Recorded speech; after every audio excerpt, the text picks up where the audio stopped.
that messed up, like, he say he from up there where y'all at. He say he from New York.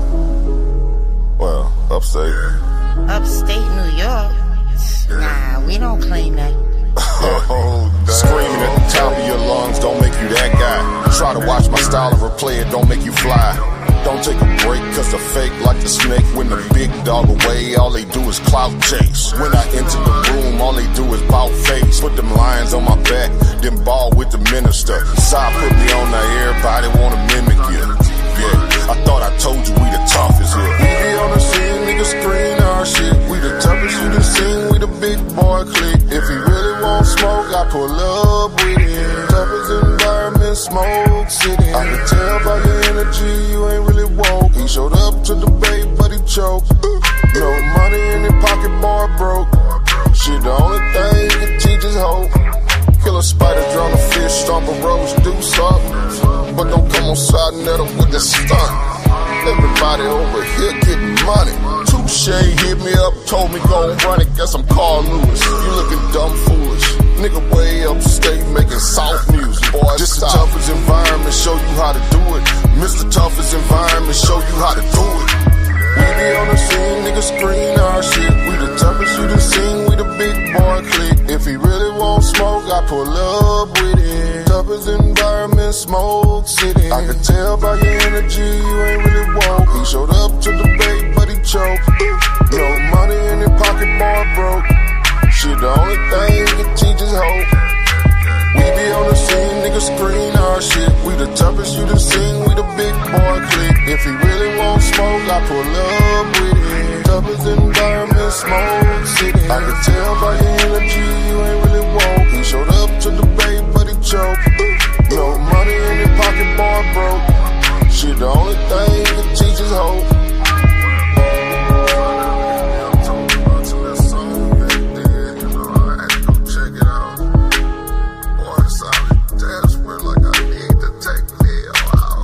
Okay.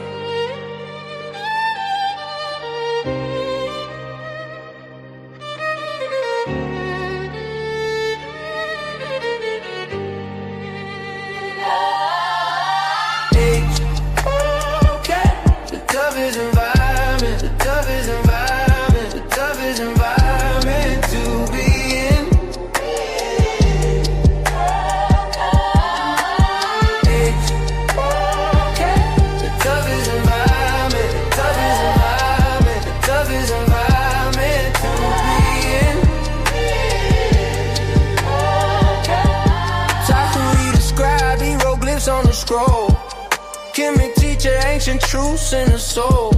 Not by the queen, her crown never bends. Wisdom in her voice, the cosmos ascends. Jabari the veteran, the bass sharp as blades. Dr. Reggie from the Bronx, history's cascade. Apostle Bible soldier, scriptures in his veins. Santana general, war cries like chain. You need tough skin, where the battle begin. Source up your information. I'm a thick ass king. Hey, okay. The toughest environment, the toughest environment, the toughest environment to be in. Okay. Hey, okay. The toughest environment, the toughest environment, the toughest environment to be in.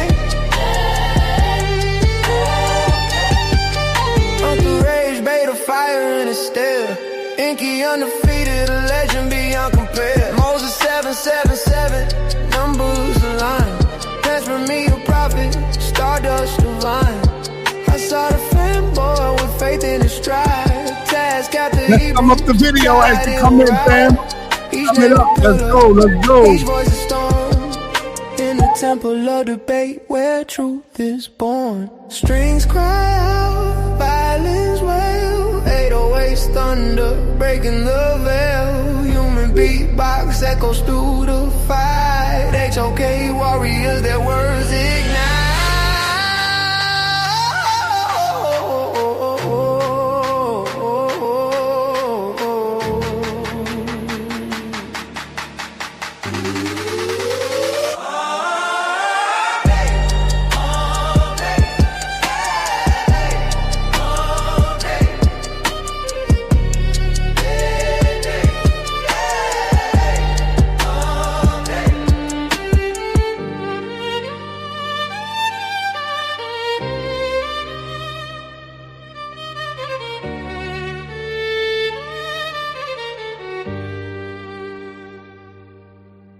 H-O-K.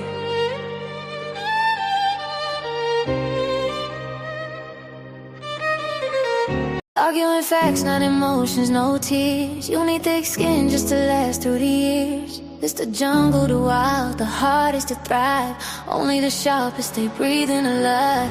Elder sa.neter ruling the H-O-K throne. Sister in the past stands tall in the Bible debate zone. Lines like daggers, words cut to the bone. A battlefield of minds where legends are grown. No room for the weak, no space for retreat. Step up to the heat or fall to defeat. You need thick skin, boss up, stop crying. Source your facts or your words start dying. Thick skin, boss up, no denying. This the arena where truth keeps flying. Scripts clash like swords, debates ignite. Every word a battle, every stance a fight.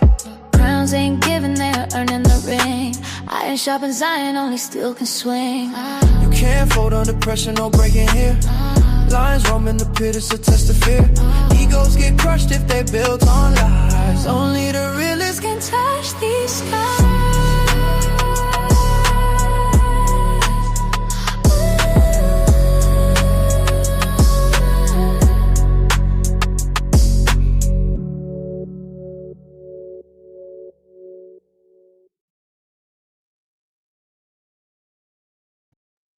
Testing 1 2 1 2.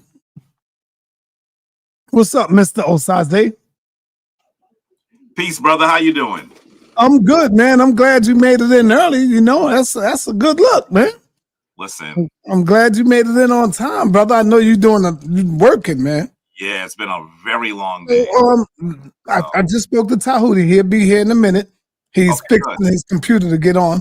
So Okay. let me ask you, brother, what angle are you taking, and what topic are you hoping that you can address to the people? That would be a good.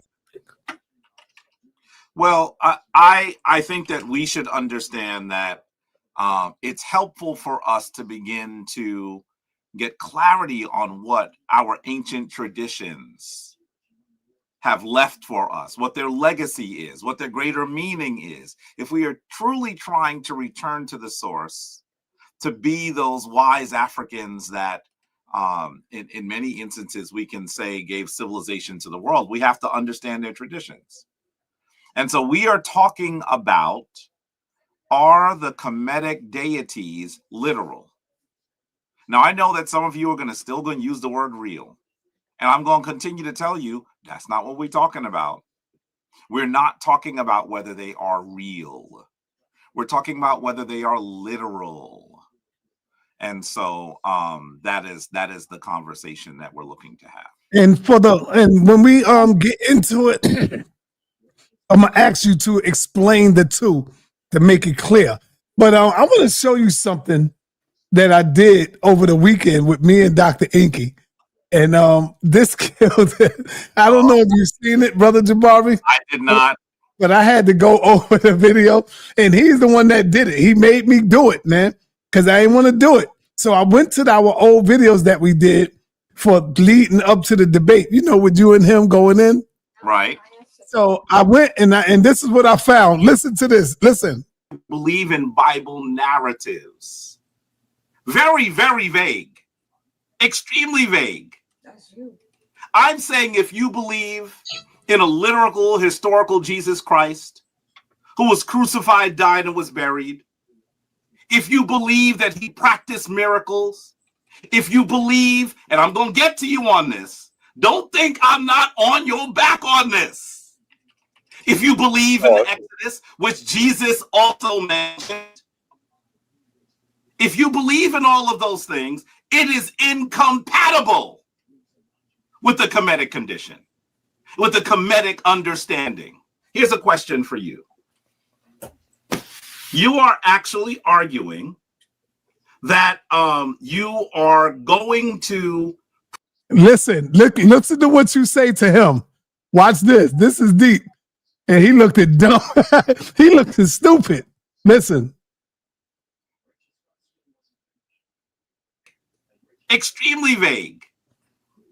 I'm saying if you believe Watch in a literal, historical Jesus Christ who was crucified, died, and was buried, if you believe that he practiced miracles, If you believe, and I'm going to get to you on this, don't think I'm not on your back on this. If you believe in the Exodus, which Jesus also mentioned, if you believe in all of those things, it is incompatible with the Kemetic condition, with the Kemetic understanding. Here's a question for you. Here's the question. You are actually arguing that you are going to prove that Jesus Christ is a literal historical character. Are you going to do that with contemporary sources? With contemporaneous sources? Absolutely. Absolutely. Absolutely. Absolutely. Absolutely. Absolutely. If you believe in a literal... See, you got him right there. He made me go back to the videos. Now, let's be clear, sa.neter. You asked him, are you going to prove the literal historical Jesus? And he said, absolutely. You see what I'm saying? What you was going to say, Jabari? I played that in a debate. When No, you not that part. You ain't played that part. I did. Yes, I did. No, I didn't hear that part. Yes, I did. Oh, okay. I can play, I mean, I have the clip prepared. I can show you the same clip. Oh, man. I didn't know you played that. Yeah. I played the clip in the debate. Mm. In the debate, that clip. And part of the reason why I did that is because he continued to say that he was not talking about the Jesus of the Bible. I played that clip. No, I thought you played the clip when I was asking him the question. I did. It's shorter. But Okay, so you played both of them. I played 3 clips of him. All right. Hey, Jabari, you still might have a hard time. We got to think about who you teaching here. And Matthews said, this is what Matthew said. A saw is 100% literal. Who is Matthew Daniel? I don't know. Okay, so, I mean, first of all, I didn't play that in the debate. Yes, I did. Yes, I did. You know, obviously he's one of the folks that's trolling a little bit. I want to be clear. Hold on a second. I'm gonna just so you see. Here goes the now. Listen, did I clip it just now? No. Good night. Good night. I didn't clip it right now. Obviously, how could I have done that so quickly? So here is the clip that I played on the debate in the debate. So, you know, some people are going to continue to say foolishness. That's okay. But you kind of prefaced Segueing into the Bible conversation when we was on the phone. You said the first thing you mentioned was you didn't think that it was possible that if I believed in Bible narratives to also find value in Kemet. And you prefaced that by saying that you yourself were a Christian for a long time, and then you, for whatever reason, fell out with it, or you found out it was fake or debunked it or whatever. You know, you didn't kind of specify that, but you said you moved on to Kemet after. Could you elaborate on that? One of the things that you're not going to be able to do, okay, is frame my words in a way that is helpful for your argument. Fine. Now, folks, I want you to listen carefully. I've been debating longer than anyone on sa.neter's platform. I guarantee you that. Okay. And so I hear how people frame debates, how people frame arguments. He started by saying, you said that if people believe Bible narratives, that they cannot also believe. No, you said that to me. Tradition. I did not say if you believe the Bible narratives, you can't be. I mean, listen to the way that's framed. I said you posed that to me as a debate question. Wait. I'm talking about how you framed it. And okay. You know you did. That's why you're smiling. Look at your face. You're not slick enough for this, brother. Let's provide the clarity. Do you think? All right. That's why you're smiling, because you thought you were going to do this, and you weren't going to see that you were doing this, and then you're going to say, aha, and that's not how this works. Go I ahead. am sharper than that, Inky. Okay, go ahead. Do your thing. Just admit that you set the lore and I walked around it, and you said, "Okay, I have to set another." You asked me something. Let me finish. Okay, Notice you said if you believe in Bible narratives, very, very vague, extremely vague. I'm saying if you believe in a literal, historical Jesus Christ who was crucified, died, and was buried, if you believe that he practiced miracles, if you believe, and I'm going to get to you on this, don't think I'm not on your back on this. If you believe in the Exodus, which Jesus also mentioned, if you believe in all of those things, it is incompatible with the Kemetic condition, with the Kemetic understanding, with Kemetic spirituality. That is what I said. So when you say Bible narratives, you're leaving it really vague. And I think that is one of those ways that you're going to try to stick some things in and say, Jabari said this. Look at what he's saying, y'all. And that's not what I said. So I want to be really clear about what I said. And by the way, let me say this really quickly. Tony Jones, Cipher 22, a person can be a source. No, the person's words are the source. If you don't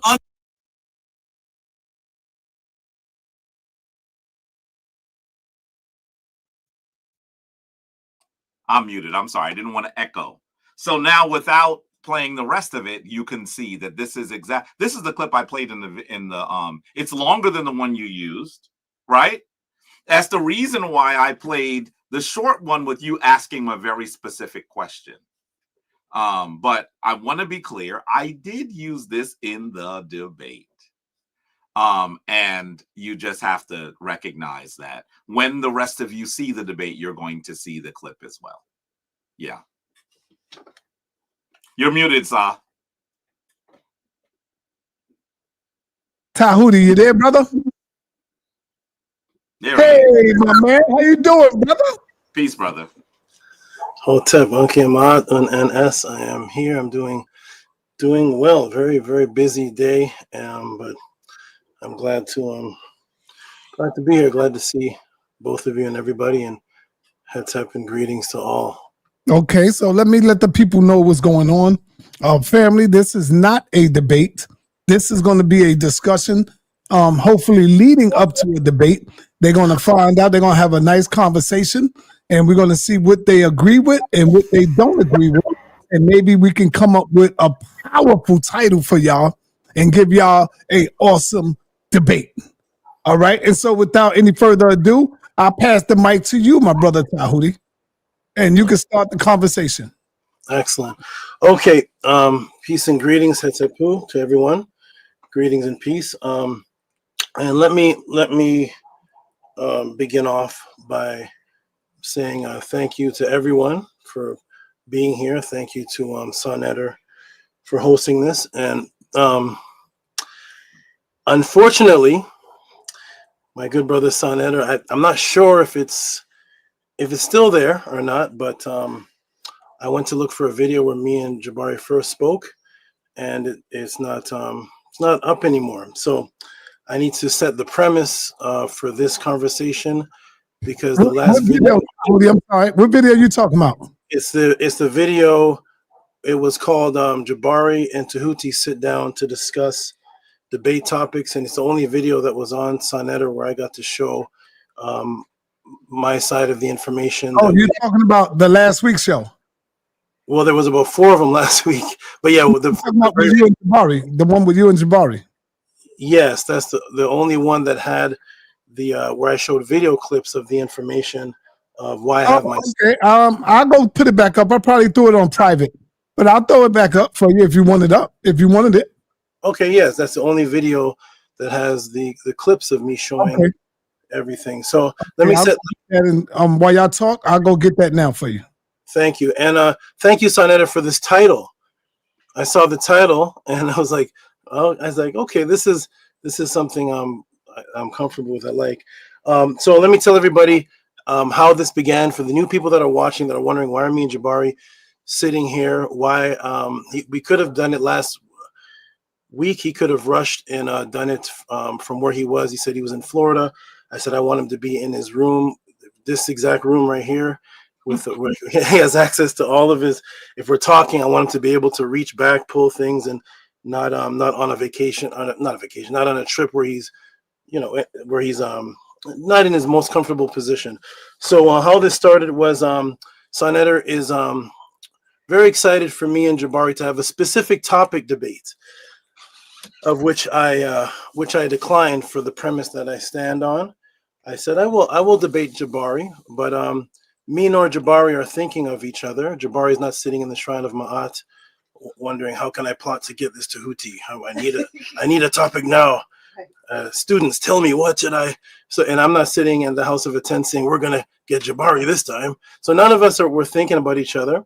But sa.neter wanted us to discuss a particular topic, and I said I will only discuss that topic if we honor what the past was. That was stated that if we do have that specific topic, then it has to be called what it was said it was going to be called, which was a rematch. Anyways, we went through a whole week of that, and since that's not what it's going to be called, now me and Jabari are going to sit.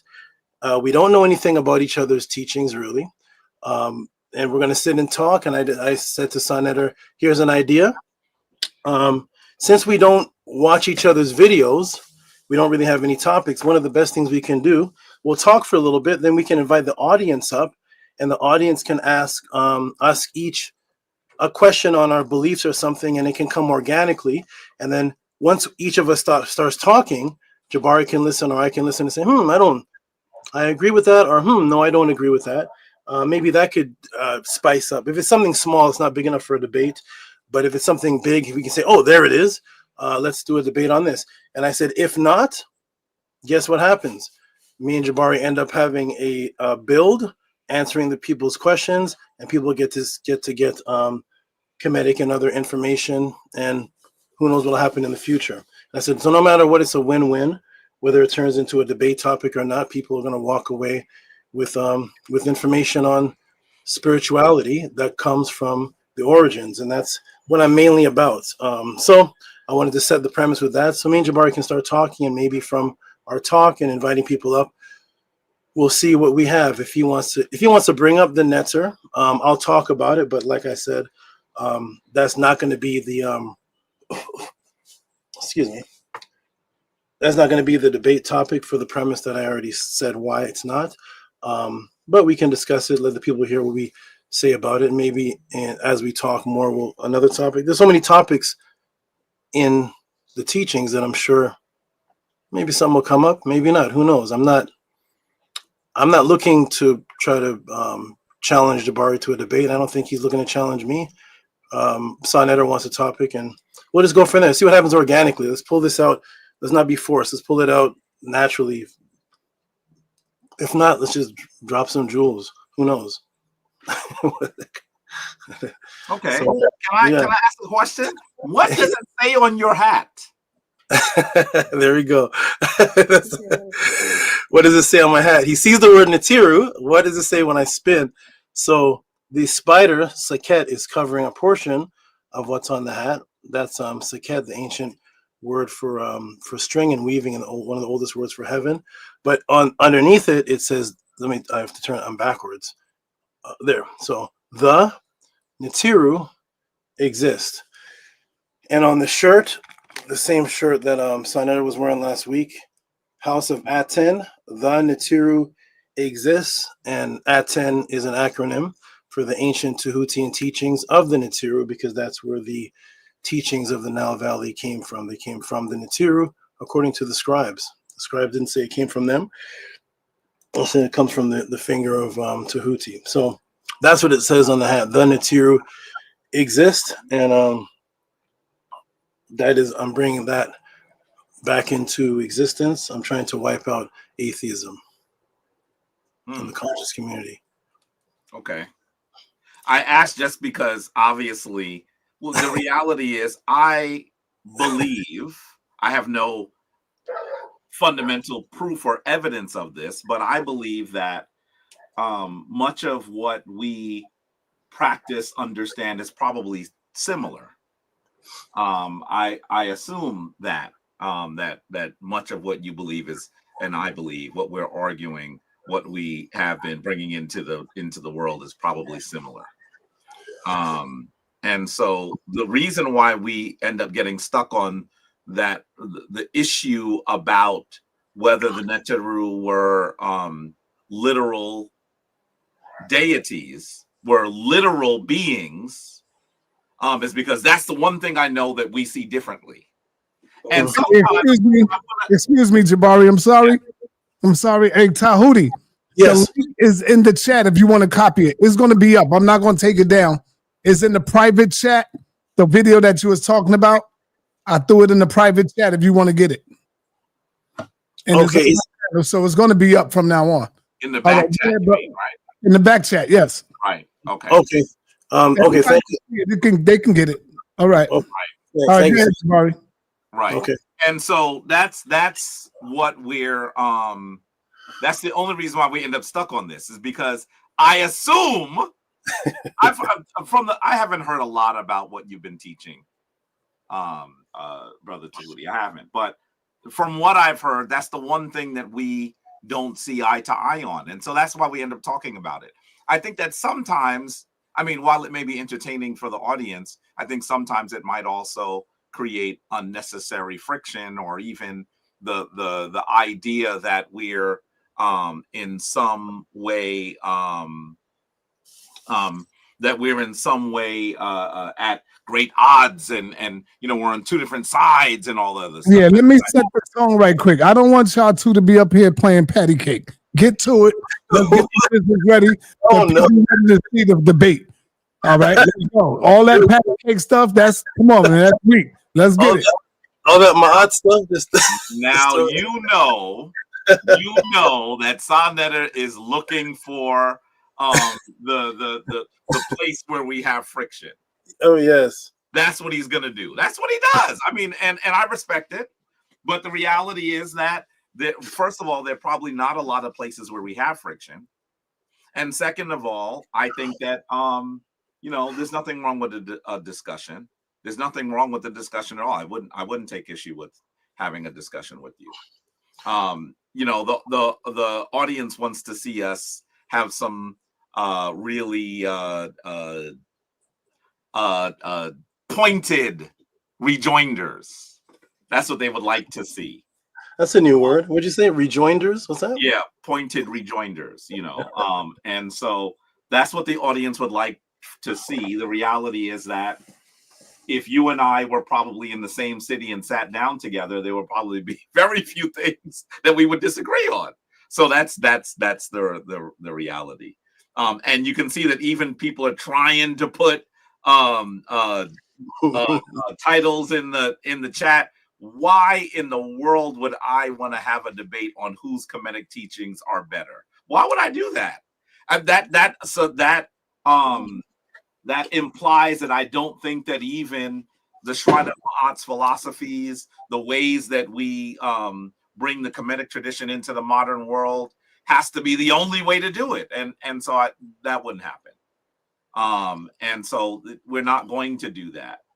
Obviously, Reggie says, do we have to read the Neter Kemetic rituals? Should we make them up or follow them directly? Those are Reggie's topics. Reggie, those aren't topics that I would just debate with and so that's how they work. And all rituals are made up. I don't understand how that works. All rituals are made up. And the question is the ceremony, is the practice that you are putting forth into universe, is it actually consistent with fundamental principles, things that are important, things that are true with a capital T? So that's what I would say. So that's the situation. And okay, yeah, and so for everybody wondering, those new people that may be more familiar with Jabari on the channel, the Tehuti pod class, it would be very difficult for anybody to go there and actually look for a debate topic on my channel, because I did something very unique, and that is my channel is set up for people to send in questions of whatever level they are on. So I'm answering questions about feng shui. I'm answering questions about the pyramid text, the real name of the pyramid text, Unas Nefer Aset. I'm answering questions about the Purim Haru. I'm asking questions about fatty liver disease. I'm answering questions about ADHD, building a family, double slit experiments, whatever it is that people, giving information to heal people from hyperhidrosis with testimonies. So my pod class is very vast because I want to address everybody on the level that they are on. We don't shun anybody.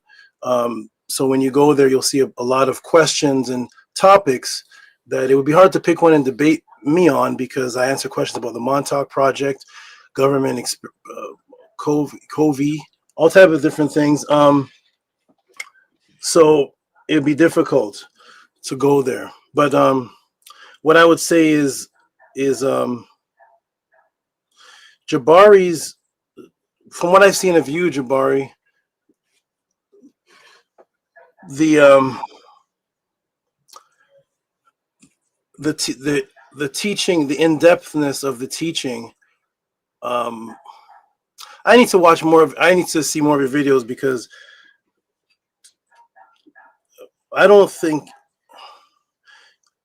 you and I are, even though we both say Ma'at,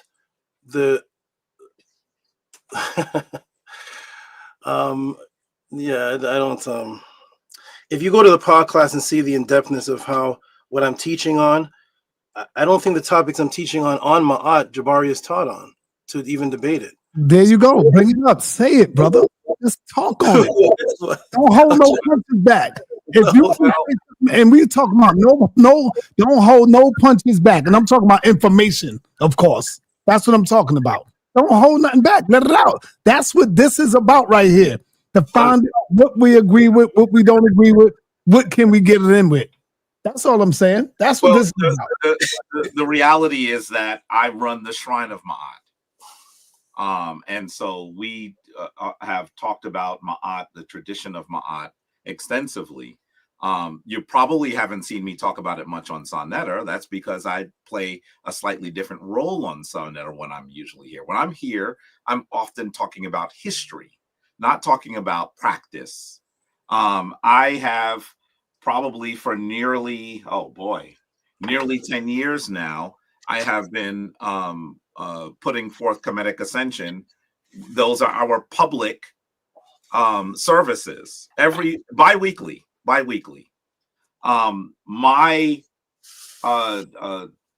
I would have to say that if you look at all of the content that I've put forward, there's a lot of content.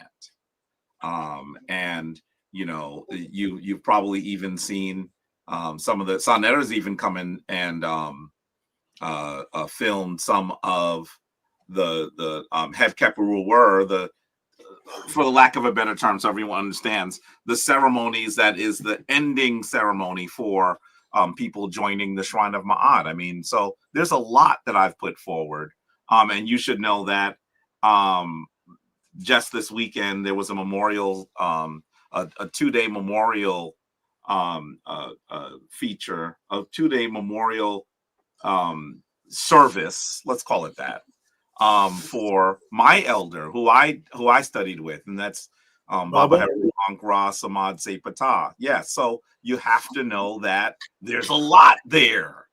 Much of what he would say, you'd hear me say. So there's a lot. And so for anyone to say that I have not spoken in depth about Ma'at, well, I mean, you see me on sa.neter.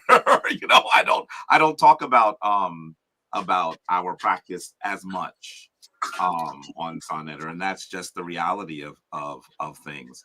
I think that if you look at, there are people even in the chat that would confirm that the sort of stuff, the work that I do in Kemetic Ascension is different than the work I do here on sa.neter's channel. So, you know, if you see some of the stuff here, you probably wouldn't know.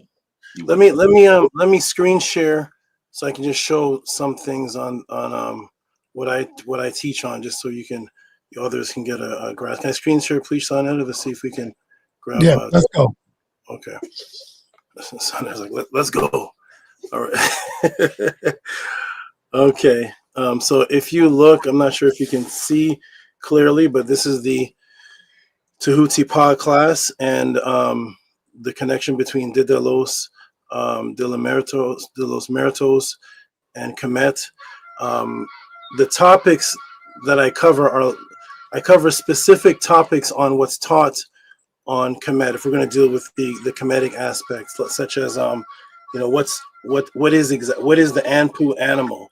What is the set animal? Why exactly does Ma'at have an ostrich feather of any other bird? What is what I teach things that are coming specifics. Why don't we call it the laws of Ma'at? But all these topics are what I mean when I say I don't think Jabari is. Look at the topics that are covered.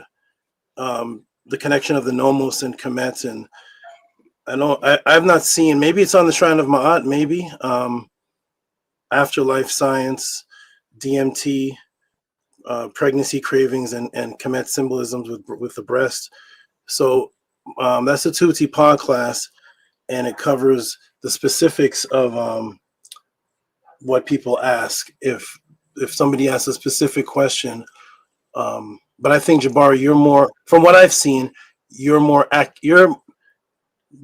academically trained. That could be a compliment or an insult, but depending on how people take academics. But I'm not. I've never passed grade 9. I was thrown out of my school, and I have a restraining order against me in churches. I'm not allowed around church properties, and I'm not allowed in certain school settings. So I'm coming from a childhood stage of studying.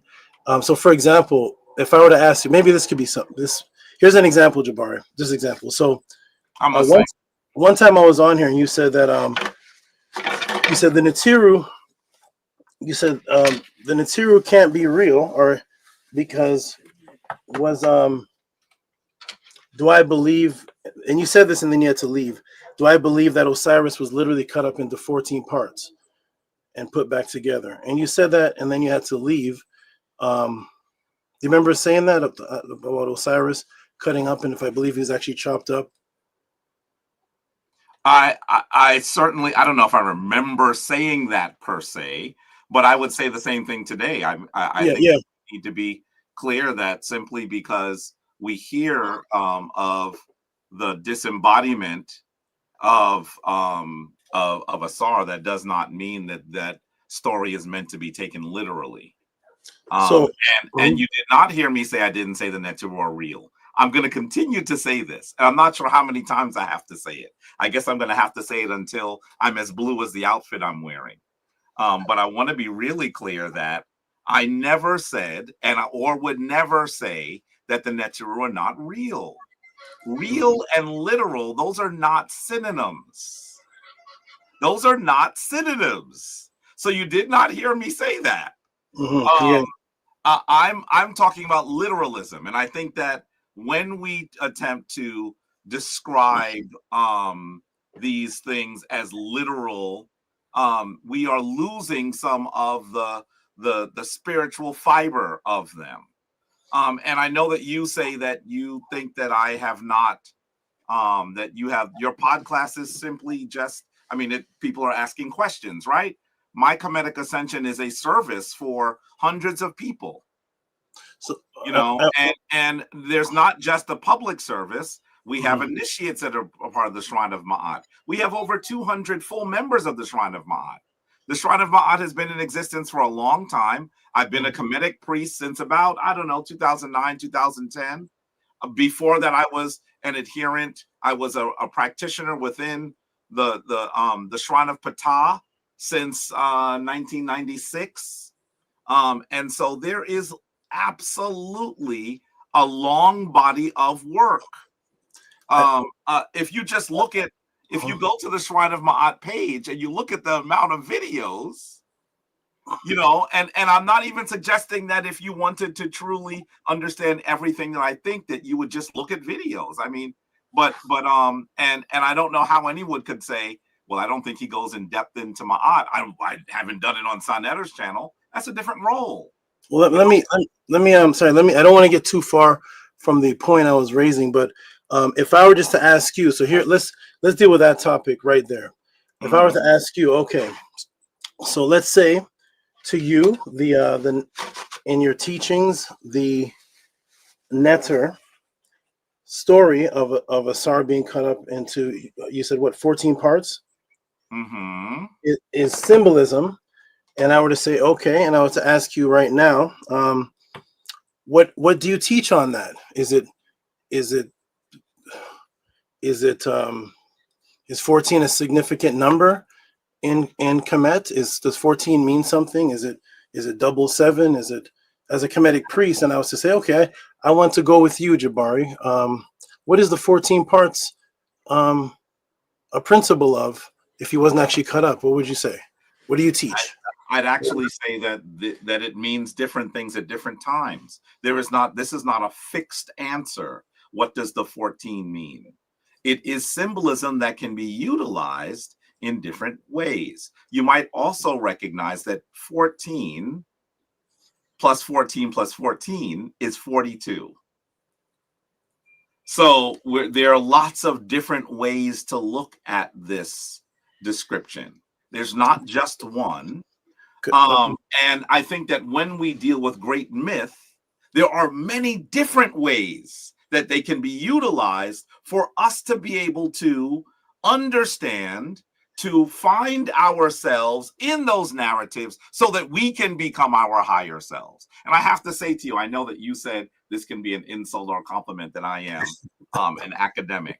It is certainly true that I have studied at the university level and I teach at the university level, but I didn't learn what I teach at the Shrine of Ma'at specifically from any university level. I've been a practitioner of Kemetic spirituality since 1990. Okay, I don't know how long you have. I don't know if you studied in institutions. I don't know if you studied with an elder. I don't know what your institution looks like. And your answers on those topics are not necessarily problematic or anything. I just don't know, right? So yeah. I don't want to get too far. I don't want to go too far. I'm trying to stay on this particular topic.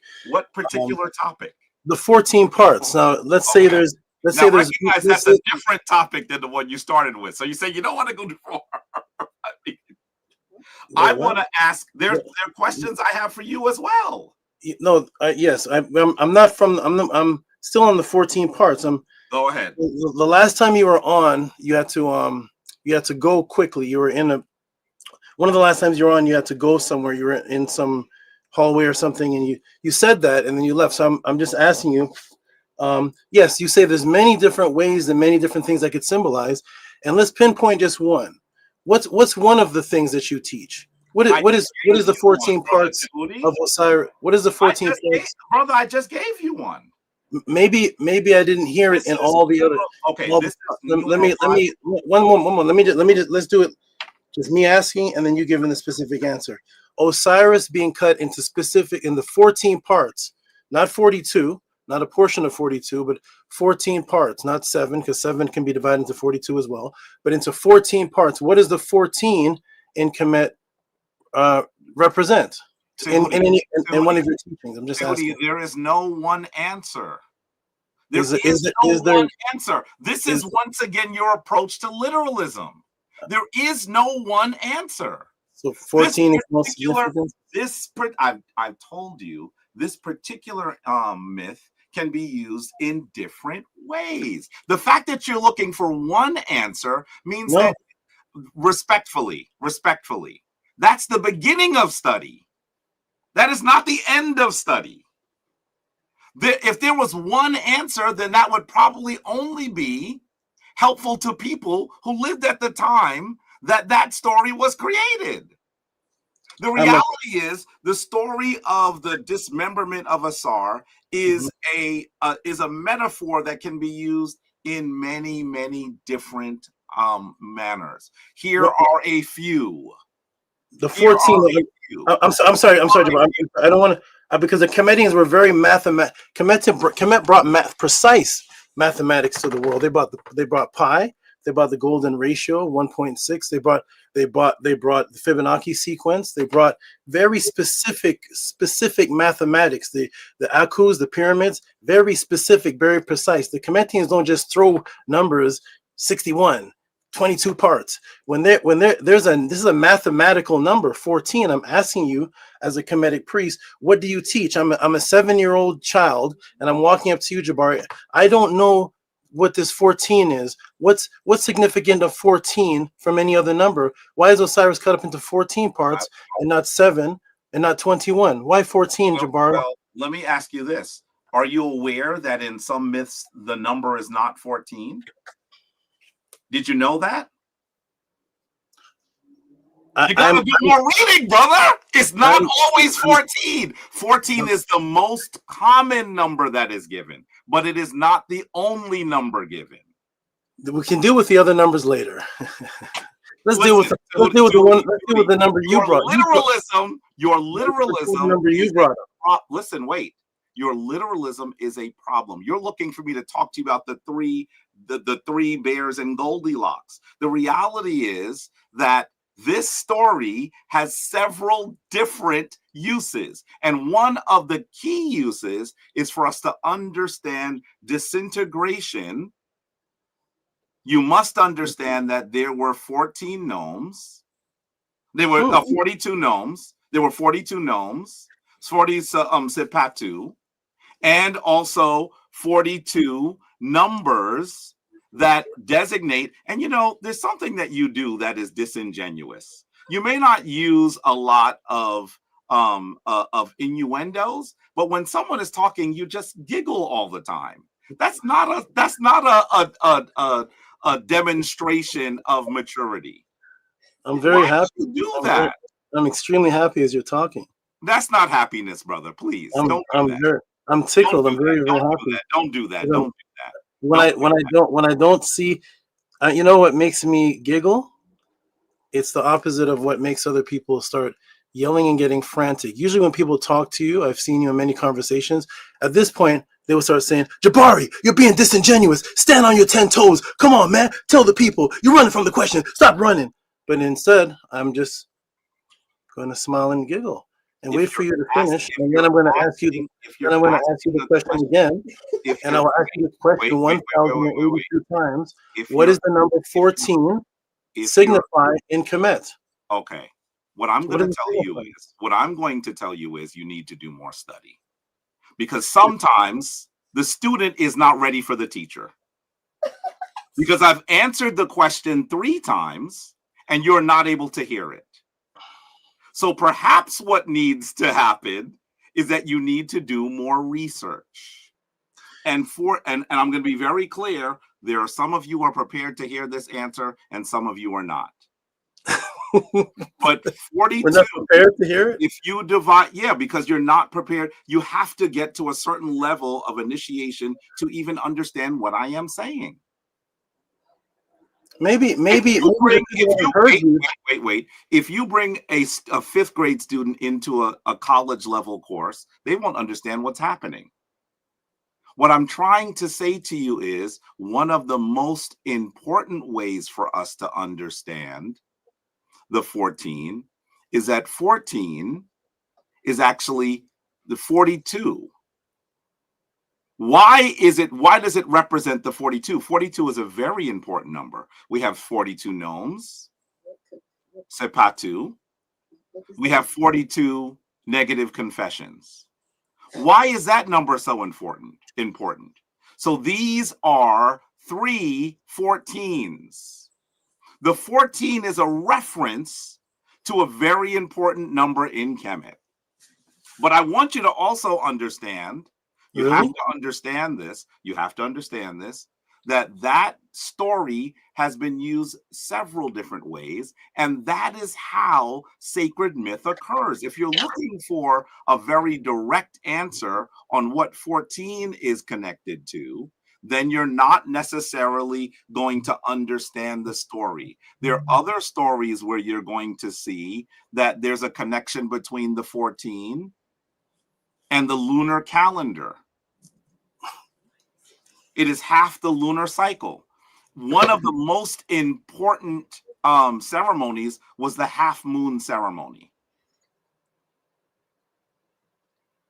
And so I want you to understand this is how this occurs. It's several different things. It's not one thing. Great myth can meet people where they are and take them to where they need to go. So your answer is 14. Wait a minute. But if you're looking for a very, very detailed answer that is fixed, then it becomes less useful when you are trying to explain things to people where they are. The story of Asar, rather than simply focusing on the number, the story of Asar can be used in many, many, many important ways. Obviously, we understand that Asar is the one that allows us to have entrance into the afterlife, into the hall of Ma'ati. We understand that in order for us to be able to enter the hall of Ma'ati, we must have the connection to the 42. We understand that often, but not always, there are 42 judges. We often also have to understand that in order for us to become the divine one, we have to remember our ancestors. That's another way that you're able to understand how the narrative of Asar occurs. We also have to understand that so many of us, and this is one of the ways that I begin to explain this, the fundamental principle of spirituality is to tie back. That's what religion means, actually. And this is my point. So we are attempting to tie back. What we are doing is we're trying to regroup, recreate. And that is of critical importance. There are many, many, many, many ways that the story of Asar is important. If you think the number 14 means one thing, then it's only useful in one way. But that is not what we see when we look at the story of Asar. And so that is the way that that I think that we should understand this. And there's my point. Now, so let me ask you. You just proved it. Now let me ask you this. You've asked me lots of questions, and I want to. Do you think you answered the 14? I think that the number 14. I think that there are those who perhaps can hear what I'm saying, and there are some that cannot, and that's okay. I think you got that from academics. Because there are times. I got it from academics. Sure. Yeah. You've not been in an academic setting, so how would you know where I got it from? How would you know? You have to be there to say, I think you got it from there. Have you been there? Well, no. So how do you know? Oh, well, that's a good question. I didn't I didn't go to academics, but you got that from Egyptology. The reality is that I have actually been studying in the Shrine of Ptah since 1997. But that answer came from then I've been a practitioner since 90 when I first started studying with the Saraset Society. So I know that you seem to believe that I got this from academics. Yes. But I would have to say to you that the most important thing for you to understand is you gotta have experienced both sides to be able to understand both sides. Well, let me say this, Jabari. Is that the 14 though? The 14. I have to get to the point of why I brought it up for a purpose, though, Jabari. Please let me just. Can I just say the purpose of why I brought it up? Now, but wait a minute. I don't want to move from the 14. You got that. Hold on, Jabari. Please let me just finish. I want to ask you. No. Wait, no. Jabari. sa.neter. Allow the brother to finish, and then you can Wait a minute. Wait a minute. Wait a This would be minute. the point of the You have debate. to This is the understand point. something. Jabari, listen, brother. I'm the moderator, man. You do not Listen, listen. I'm the moderator. Why you saying no to the moderator? You a priest, You brother. have to hear You what telling the moderator? No, just let him finish, and then you can go and ask what you sa.neter. want. It is 57 minutes in, and I have not asked him one question. You're I not didn't doing get a to good finish. job of moderating if you're not allowing. He is doing a good job. He's All not letting right, me all get you to gotta it. do is just let him do that part, and then I promise you can go ahead and speak. And I will never. And I will not. He doesn't want me to get. He doesn't want me to get. I'm going to He listen. asked you a question because he had to follow up with the question, Jabari. And if he didn't follow up, then he missed the opportunity. His point. Let me speak to you for a moment. No, when Let me Jabari, speak all to this you, could have been me sa.neter, for a finishing. moment. This Hold could have been on. me finishing. Hold on. Everyone is watching the fact that he's asking question upon question upon question. The reality, sa.neter, is I have been on your channel for over 10 years. We know very little about him. I want to ask him questions as well. So And you're going to be able to do that. That's what I'm trying to tell you. Wait a minute. Ask the question because he got a follow-up question behind it. I am willing for him the debate. Wait a minute. You're acting like children. Stop.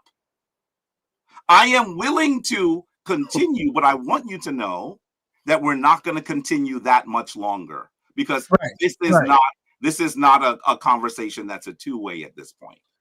Okay. So if you want to conclude, you can, but we're not going to go for another hour. It's been an hour. No, we're not. It's definitely not been an hour on this topic. I just started this. Now here we go. Jabari, you said 14. There's many other numbers, but 14 is the most popular one.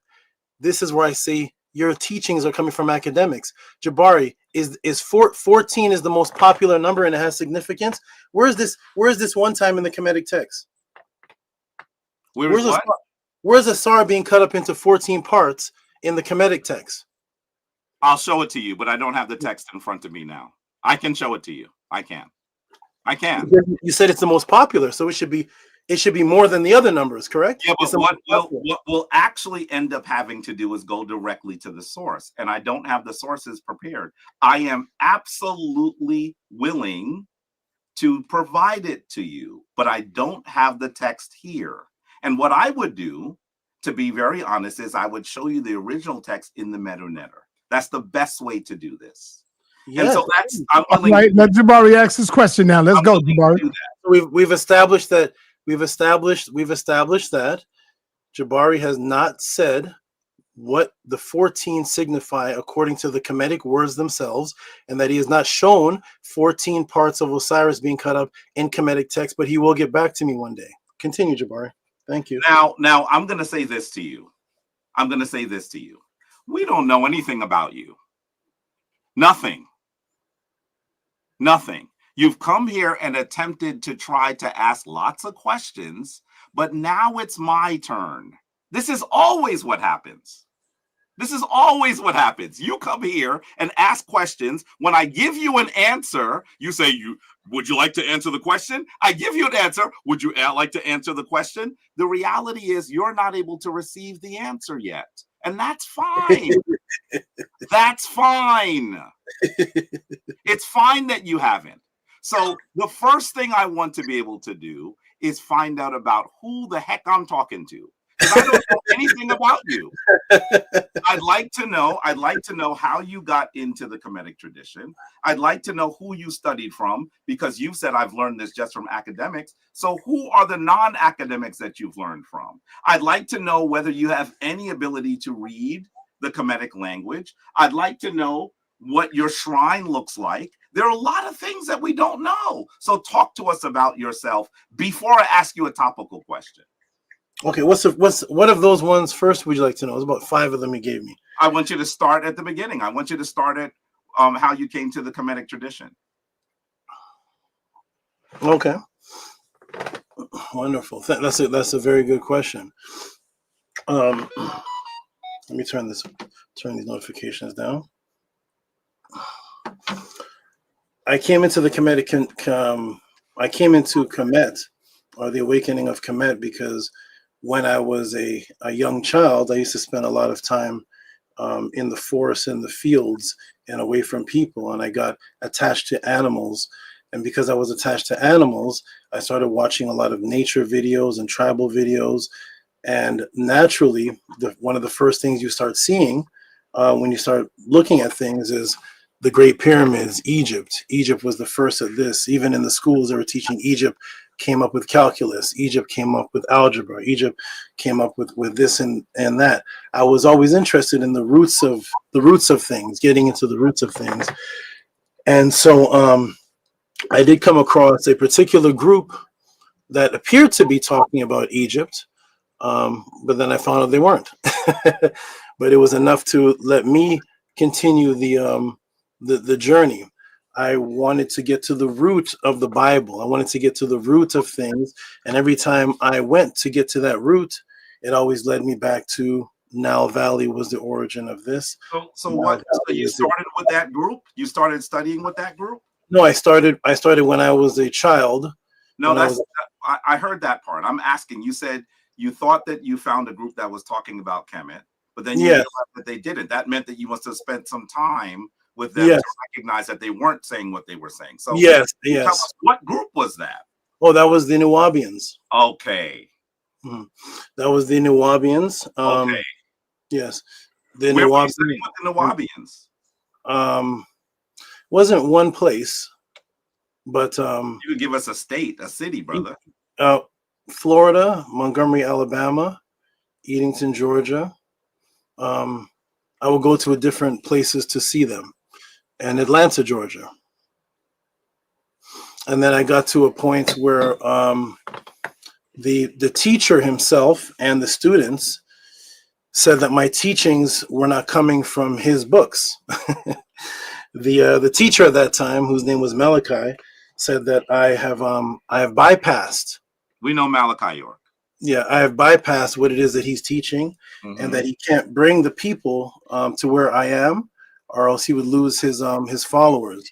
The students started threatening me with torches, saying they're going to burn all my materials that aren't written by him, and I refused to be limited because I was teaching and interested in the source knowledge before I came across that group.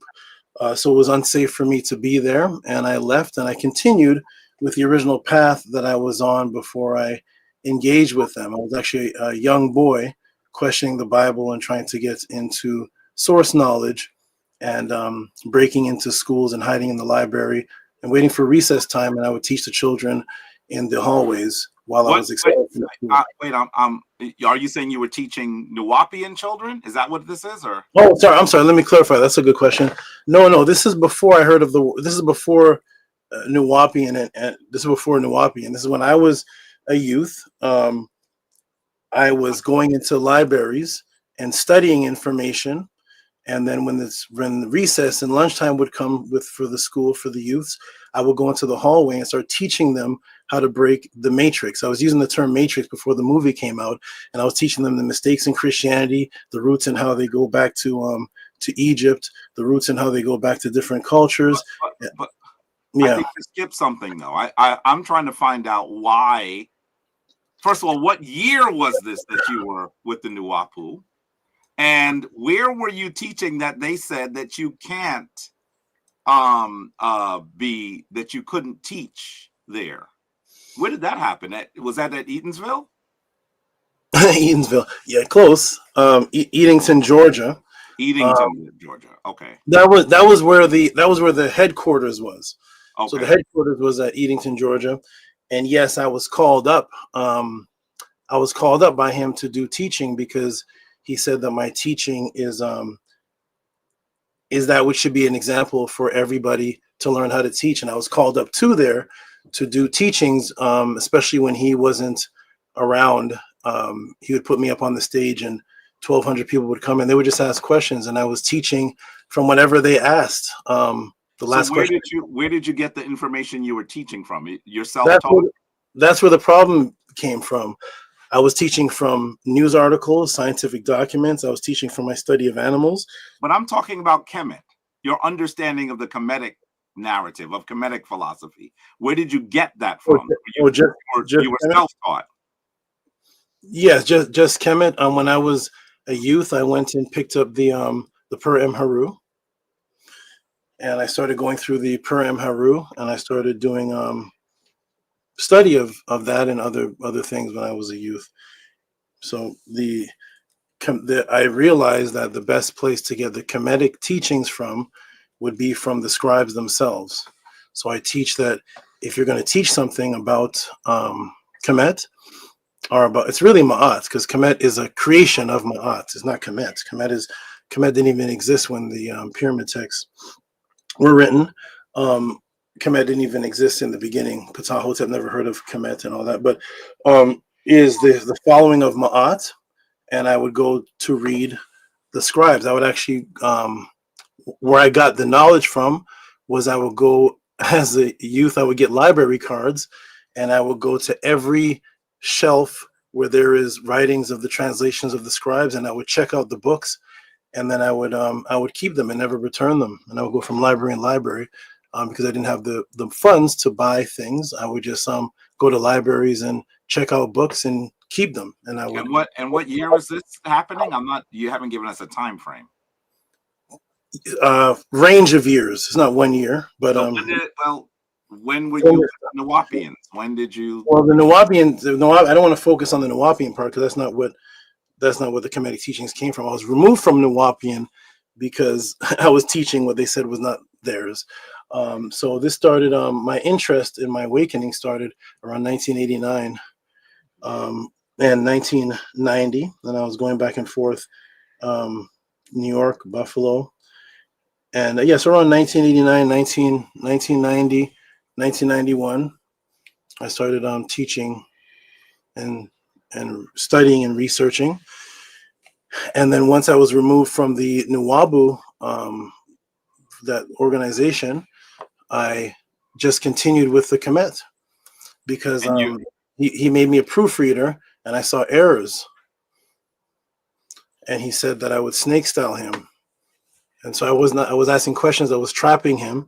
And so I had to be, I had to be removed. He said, I was beyond what he was teaching. He said you were beyond what he was teaching? Yes. He said that he cannot take the people to where I am at consciously because he would lose half of his movement. He's trying to take them there, but they're not ready yet. So it's safer for me to leave. What year was that? That would have been 1998. 1998, I think. Okay. 1998, I'd say. 1998. And from all of the information that you were bringing to this forum was based on things that you had learned in libraries, is what you basically said. What forum? Which forum? I'm saying that when you were actually asked to no longer be with the Nawapians, you were doing all of the information that you were bringing to them were things that you learned on your own from libraries and from nature, you're saying, right? Outside of what they were teaching, they were from news articles. If a scientist was brought up, I'd go find the scientist, research the scientist. Whatever was brought up, I would go to the source and get it from the source.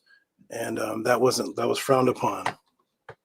So you've never actually been part of a Kemetic shrine or been the only Kemetic teacher that you've actually worked with is Malachi York?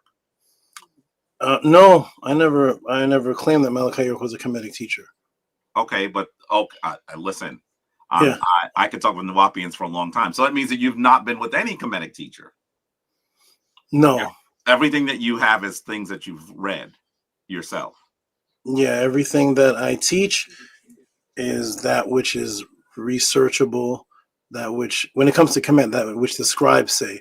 So the scribes and the sources are my teaching. So if somebody asks me about out-of-body experience, I'm going to take them to the writings of the scribes. If they ask me about whatever the topic is that the scribes taught, I bypass teachers. I don't think there's such thing as I did a class on shrine. I don't think there's such thing as a Kemetic shrine. There's not been a Kemetic shrine since the days of Shabaka and Pasemtek. So I've not seen a Kemetic shrine that I've walked into and it matched what the writings of a Kemetic shrine are. So no, I have never been under any Kemetic shrine because I never seen one. I've seen words.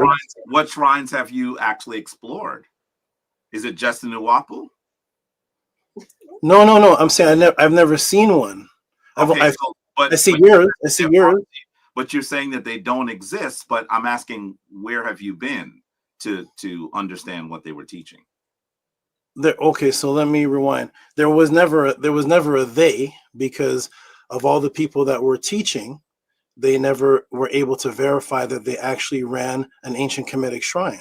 Okay, I never seen that before. Okay, let's come away from the word shrine for a second. Oh, okay. Other than what organized group or organized or familiar teacher did you work with? None? There none? No. Okay. None. No. Okay. No. Okay. I found that ever since I was a youth, there was never really a Ma'at teacher. So people were claiming to be Kemetic teachers, but in the days of Dr. Ben, Dr. Clark, it was a racial issue, it was a racial focus. The focus was Black people were the Kemetic and Nile Valley people first. We invented this, we invented that. Christianity was stolen. Horus was stolen to create Jesus. But the Dr. Clarks and those brothers, even though they did a good job with that, they never sat down and claimed that they never opened up the Metet Shar, or what people are calling the pyramid, the coffin text, and say, let me teach you the teachings of the actual people spiritually. Let me teach you about what they teach about the afterlife. Let me teach you the teachings. They never claimed to be that. So Thea Bange, the closest person I saw was Muta Ashby. I'll give him that. He actually, I will give him that. And that's why I've never said anything negative about him, because when I looked at him, he actually went to the scribes and showed the Meta-netter, and I applauded him for that. But I never learned with him. But he was one that I saw, but others were just teaching about the Kemetings being Black. They never walk you through the Purim Haru from page 1. But it sounds to me like you're making a critique about something that you haven't experienced. That's what it sounds to me. I mean, you've never actually had any time within a particular institution, because obviously I would argue to you that the Kemetic tradition is about more than just teaching. It's also about how to live, and the best way to learn that is with other people who are practitioners and trying to live. That doesn't mean that everyone is correct or you'll agree with everything. There's no institution that will be like that. But working with other people who are attempting to try to have a similar aim is one of those ways that you're able to truly come to a better understanding of things. And that also allows you to, because let's be clear. I studied at the Sa.neter Society for 8 years before ever studying with Baba Heru Ankara Samad Sepata. And I would never study with them. Okay. I would never study with the Rosicrucians or any of the people.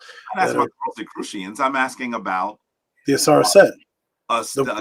Established shrines that are in our community. Yeah. To say that Rao Nefer Amen is a Rosicrucian or that his shrine is a Rosicrucian temple. I just spoke to him yesterday, by the way. I was with him yesterday. I think that you would have to know more about him. Have you ever met him? Have you ever been to Sarat Society? No, I just know what what he teaches, and I have his book. You know what he teaches you do not have to meet. Neither of us have met Ptah Hotep. Do you know what Ptah Hotep teaches? Have you ever met Amenemhotep? I'm talking about. I'm asking you a question, Jabari. Have you met the ancient scribes of Ma'at? It's very important for us to draw from text. Wait, you don't have to meet the teacher to know what they teach. If they write a book, they have the book. As we're attempting to translate this to the modern world, it is helpful to work with other people within an institution that does that. Have you not created an institution? Have you not created an institution with followers? Okay, we're on to the next. When I came across who you just mentioned, Ron Ephraim Moon in the book. Oh, what happened? I think he's trying to advertise something really quickly. That's what, you know. Who are these barbarians? What is this? I don't know. Superheroes. What Okay, is this? sa.neter. Are these real people? Okay. Who is that, Jabari? Who you know that? Who is that? I don't know. It's Okay. some AI images that are meant to represent. Oh, that's Zion? That's not Zion. Well, please go ahead. I'm asking. I want to understand. Yeah, let me. Oh my gosh. Okay. It also that's why I giggle a lot because of things like that. But go, yes. I mean, that's good though. Shout out to the promotion. Shout out to Zion. I know him. He just didn't look like that last time I saw him. He wasn't that muscular and didn't look like that. But okay. And there's us. There's the real pictures of real people. Hey, look, the netters are real. All right. Are you ready, Jabari? Okay, so but it sounds to me like it is helpful sometimes to study with someone who has been studying for an extended period of time. Baba Ankara Samad Sepata was one who read everything, right? I mean, he read voluminously, and it was helpful to and that doesn't mean that even though he was my elder and he's now my divine ancestor, it doesn't mean that I agree with everything that he said either. One moment, Jabari. You can keep talking. My computer is let me fix something here. So one moment. Hold on. My computer is my keyboard is locked or something. Keep talking, Jabari. I'm just letting you know that I won't be able to respond. Okay, but you can hear me. I can hear you. I just can't see you, but I can. I'll just go by what I'm hearing. Go ahead. That's okay. fine. Okay. I'm not showing anything, so you know. Okay. I'm just saying that it's sometimes in order to critique something, you have to experience it, and it sounds to me like you're saying that you're familiar with their teachings, you know, and it doesn't sound like you've spent much time with them, and that is, I just caution you about that. And you know, okay, so you say that you like Muata Ashby, right, and his work. That's helpful. So you worked with Muata Ashby, or you're saying you just read his text? I can still hear you, Jabari. I can hear you. Okay. So you've read Muata Ashby, or you've worked with Muata Ashby? Okay, let me see if I can. Did you hear my question? Okay, I'm almost fixed, Jabari. Hold on, I'm almost fixed. Okay, let me get this off the screen. If you can hear all that doop, that's the computer doing those weird things. Okay. So let me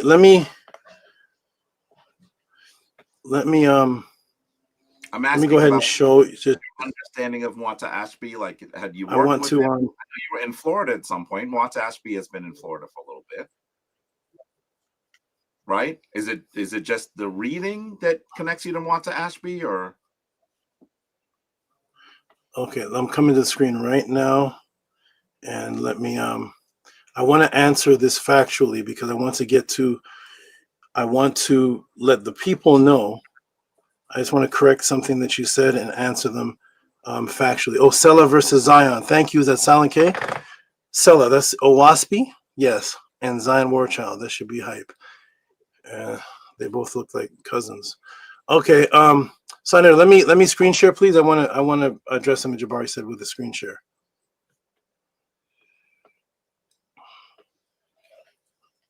If it's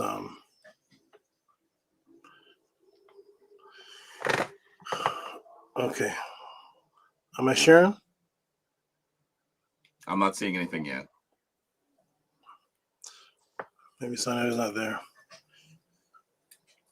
sa.neter? Maybe you could talk through it. Okay, here we go. Okay, good. Okay, so here, I don't need to meet this brother, Ra'un Nefra Amun. I don't need to meet him to be able to know that these teachings, this is one of the books that I have, 11 Laws of Ma'at. So there is no such thing as 11 laws of God. Yes, Ma'at, and Ma'at is what? Ma'at, the 11 laws of God. So when I go to his book, which I have, there is no reference whatsoever in the papyrus of anything called the 11 laws of God, or that would be the 11 laws of the Nitiru. The laws of Ma'at, if you count them, there's over 700 of these laws. They're called Tepi and Sabait. Sabait or Sabat is the word for law, and Tepa is also the word for law. And when you actually, really the word for law, Sabayit is the literature. Sabayit is a word for instructions and teaching. So instructions is word for law. I don't think anyone would translate it as law.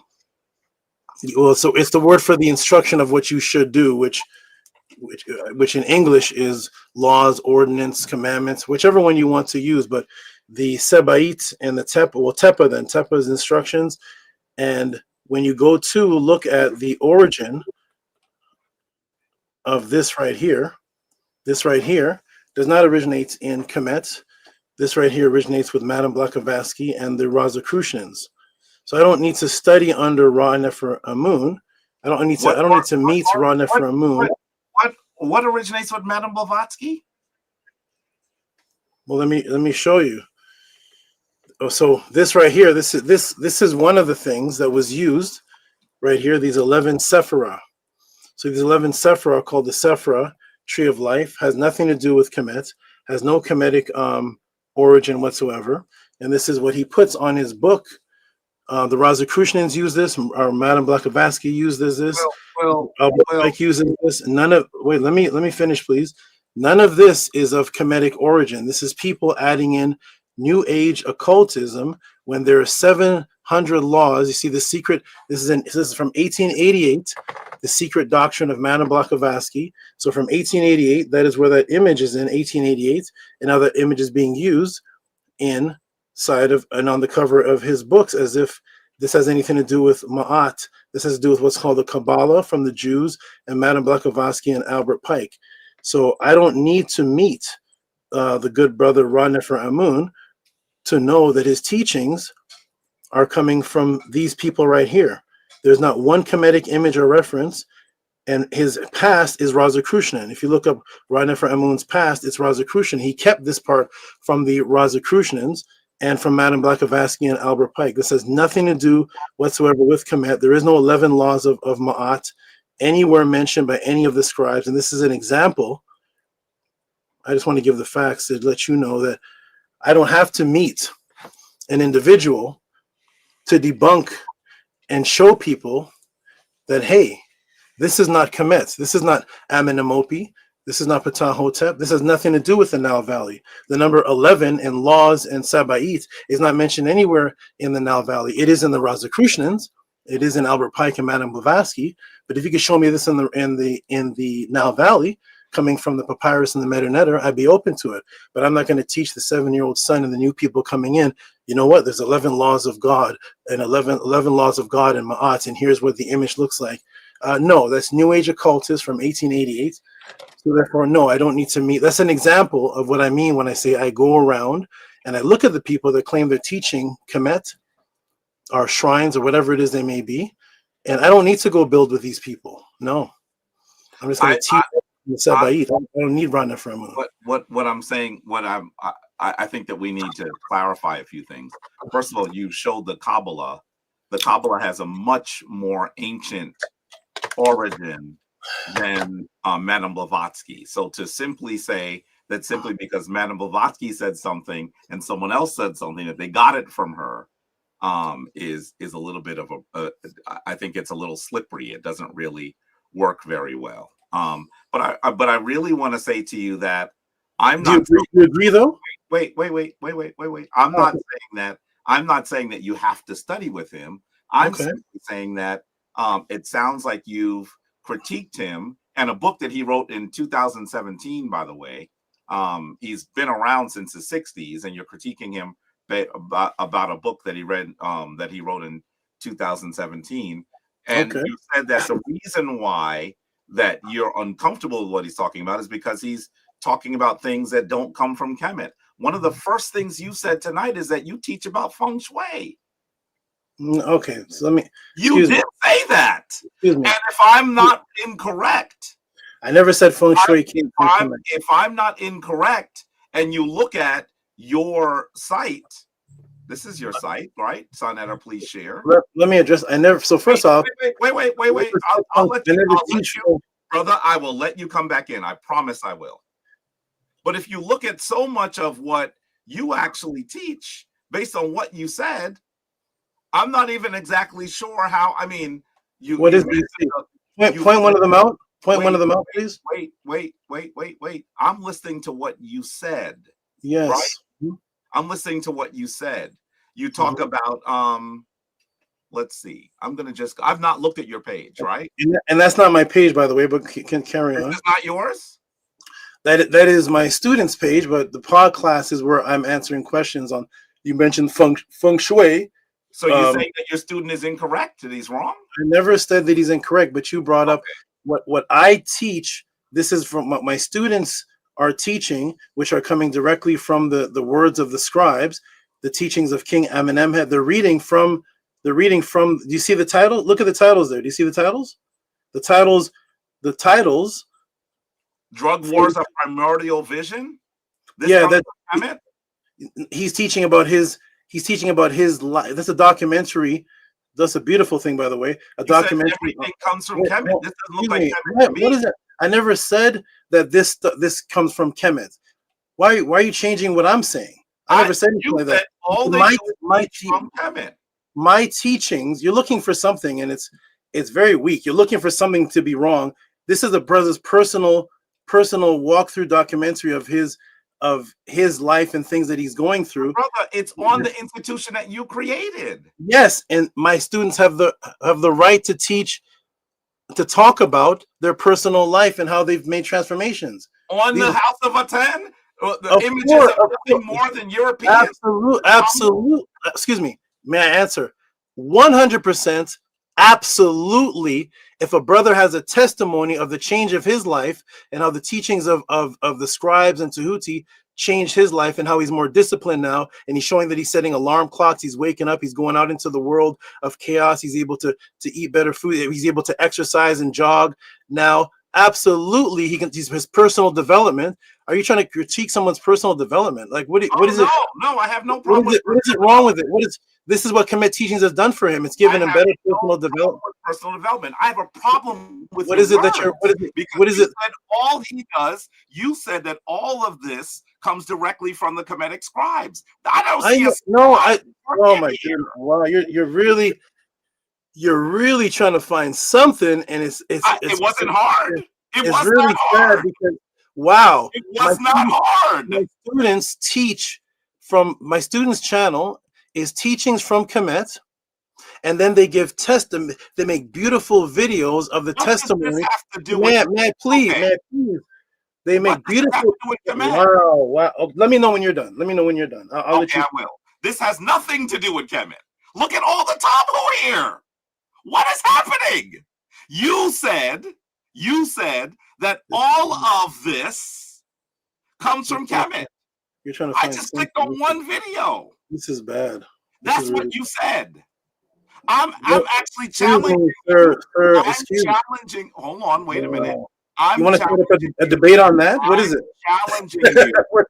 What is going on here? You. Tehuti, let him finish, and you can respond. Let him finish. I'm challenging you on what you said. Let me know when you're done. This is the institution that you created. These are your students. Let me know when you're trying to understand. You had a very strong critique of Rao Nefer Amen. Absolutely. 84-year-old man. And you said, he doesn't teach from the Kemetic text. There's no 11 laws of Ma'at. The first thing that came out your mouth is that you teach the feng shui. That's what you said. And then I said, well, I'm going to your page. Okay, so you're saying this isn't your page. I think this actually has more Kemetic stuff than your page. This is really bad. Let me know when you're done, please. Okay, let's do it this way. Which is your page? Wait, no, I'm not leaving this. Nope, you're not jumping. What is your page? Look at that. You're not jumping from all these statements that you made. I'm not letting you get away. Nope, you're not going anywhere. You're in the anaconda's grip now. You're in the grip. Stay in the grip. You've I want to squeeze you. I want to squeeze you. And I'm not saying you do anything different. Tehuti, let him finish. You're going to speak. I'm not saying you do anything different. Okay. And I'm so waiting for him to I receive. am I'm not leaving sitting the site, here. though. I'm not leaving the site. Go ahead. I'm sitting here and I'm trying to understand how you could say all these things about Rao Nefer Amen, about others. What? And then I'm looking at the site. You said it is nothing but Kemetic teachings. And the first video I clicked on is not Kemetic teachings. Let me. And you said that's fine. He's talking about his personal development. There's nothing wrong with talking about his personal development. What I'm saying is that you're not, that this is not what you said it was. That is what I'm saying to you. Are you finished now? No, I'm not. Wow. And so you're making more points from there? All I'm saying to you is that if this is your critique, then you might actually be better to look in the mirror first. That's bad. Okay. Now, are you done now? I'd love for you to tell us which You're page still is going? yours. If this isn't yours, which one is yours then? I'm not leaving what you brought up. Standards. I'm not leaving this. Your standards. I'm not leaving this. Your page, because you are very harsh on Rao Nefer Amen. I'm not leaving this. Where's yours? Where's Let me know. yours? You're gonna keep going. Keep going. Keep going. Go another 5 minutes. I'm stunned. I'm stunned. Stay there, stunned, and stay. Don't go anywhere. Stay right there. Don't go. I'm stunned that you would say that. Stay stunned right there. Clearly, he says very clearly that these were things that were given to him by the great Seba, Tehuti Amen Hetep Ra. So you're saying now it's his stuff. This is my student stuff. You sure did throw him under a bus, not a Kemetic bus either, really quickly. I would love to see how that works for you. How it works for you. All right, let's let him respond, Jabari. Okay. And after you finish Tehuti, I'm putting up a clock for 3 minutes apiece. Go ahead. Go ahead, Tehuti. You got the floor. Unmute yourself. Yes. Beautiful. Oh my goodness. Can you hear me first on it? Can you hear me? Am I still muted? I'm putting up a clock right after this one. Okay, wonderful. Okay. Oh my goodness. So let's go back to the beginning. Ra Nefer Amun was brought up to me, and I showed Ra Nefer Amun claiming that there's 42 laws of God. When you look up who Ra Nefer Amun says God is the Netiru. It says Ma'at, 11 laws of God. He's saying that these are the 11 laws of God of Ma'at. He's saying that these are Kemetic teachings. I am showing that these are not Kemetic teachings. There is no 11 laws of God mentioned anywhere in the papyrus. This symbol is a Kabbalah, is a Sephiroth symbol, because the Kabbalah and the Sephiroth are two different things. I did a class on that. But the Sephiroth symbol and the way that it's shown and the way that it's designed, I showed it in 1888 and has nothing to do with Kemet whatsoever. Everything that I'm saying is a fact. This has nothing to do with how I feel about Ra Nefer Amun. I'm not coming harsh on him. I'm showing what he's teaching that is coming from his Rosicrucian background, because he admits that he was a Rosicrucian. And when you go back to the Rosicrucians and you go back to Madame Blavatsky and you go back to these occultists, they use that symbol. It doesn't go back to the Nile Valley. What Jabari does now is Jabari goes to my students' websites. He quotes me saying that I teach Kemet from the papyrus. Yes, I do. But somebody can ask me a question about feng shui. Somebody can ask me a question about orgone energy. Somebody can ask me a question about pregnancy. Absolutely. And what I will do is I will take the actual answer and then I will break it down and then I will give its roots and where it came from what the people themselves stated. And then say, I'll let the people speak for themselves. Okay. Now, Jabari now finds a video of my students giving a testimony. He doesn't hear any of the words in the videos. He moves through and finds pictures of Tammuz, pictures of different things, because my students talking about the chaos that's out in the world, and those are the people that he's seeing when he's out there and he's seeing these people, and he's giving a testimony of how Ma'at disciplines him, how because of the teachings of Tehuti and because of the teachings of the scribes, he now wakes up at a certain time in the morning. He now eats a certain type of food. He feels better about himself. He's losing weight. He's developing better principles with his family. And he's making documentary testimony videos on how the teachings of Ma'at are helping his life. That's not his teachings. He's not teaching that. He's giving a testimony. When you go to my students' teachings, back to that page, can we put that page back up, please? I don't want to move from that page.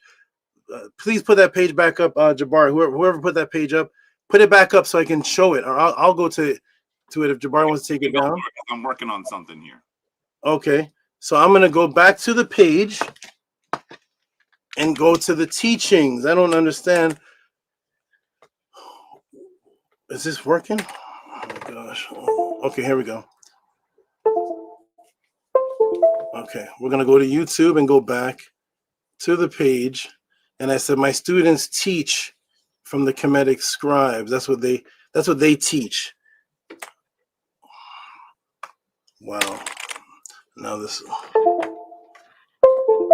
Okay. 1 second. Nana? Yes. Here. Take her and hold her for a moment, please. I need both my hands. Okay. Oh. Thank you so much. You're welcome. Okay, let me get my hands. Your food is ready also. Oh wow. Okay. Okay, let me see if I can get this to work properly here. Okay. House of Aten. We go to the House of Aten, and now let me screen share. Here we go. Okay, so here we are. I mean, this is very this is very petty and straight. It's like, oh my goodness. I know you're trying to find something, Jabari, but wow, this is not the good find. So here we are on the House of Aten. What are my students actually teaching on? Here is Sheshep Sessions, Grounded, Living Trees, and this is all showing the meta-netter, showing the scribes, King Amenemhet, one for his son, family wealth. That's primordial again. These are. Oh, I'm sorry. Let me press live. The live will take you to all the things. So here we are. Okay, good. Becoming a Dejed, King, the teachings of Kigemni by Atef, the instructions of Mary Kara, the maximum. What's going on here? The maximums of. Why is it doing this? Wow. The maximums of Ptah-hotep. Okay. So my students, yes, they teach. Here is Becoming a Dejed, Scribal Sessions, Maximum Ptah-hotep, Part 2, Instructions of Hardy Dedef, Maximum Ptah-hotep 1 to 15, Becoming a Dejed, the Report of Wen and Amun, the Ancient Papyrus, the Instructions of Hari Dedef. So as you can see, Scribal Sessions, Language Barriers, all these teachings, these ones are coming from Kemet. These ones here that are called the Primordial Sessions. This is a brother named Primordial, whose name is now Dejed, who made a beautiful transformation in his life, and so he has a section where each week or every 2 weeks or so. Let me take this off now.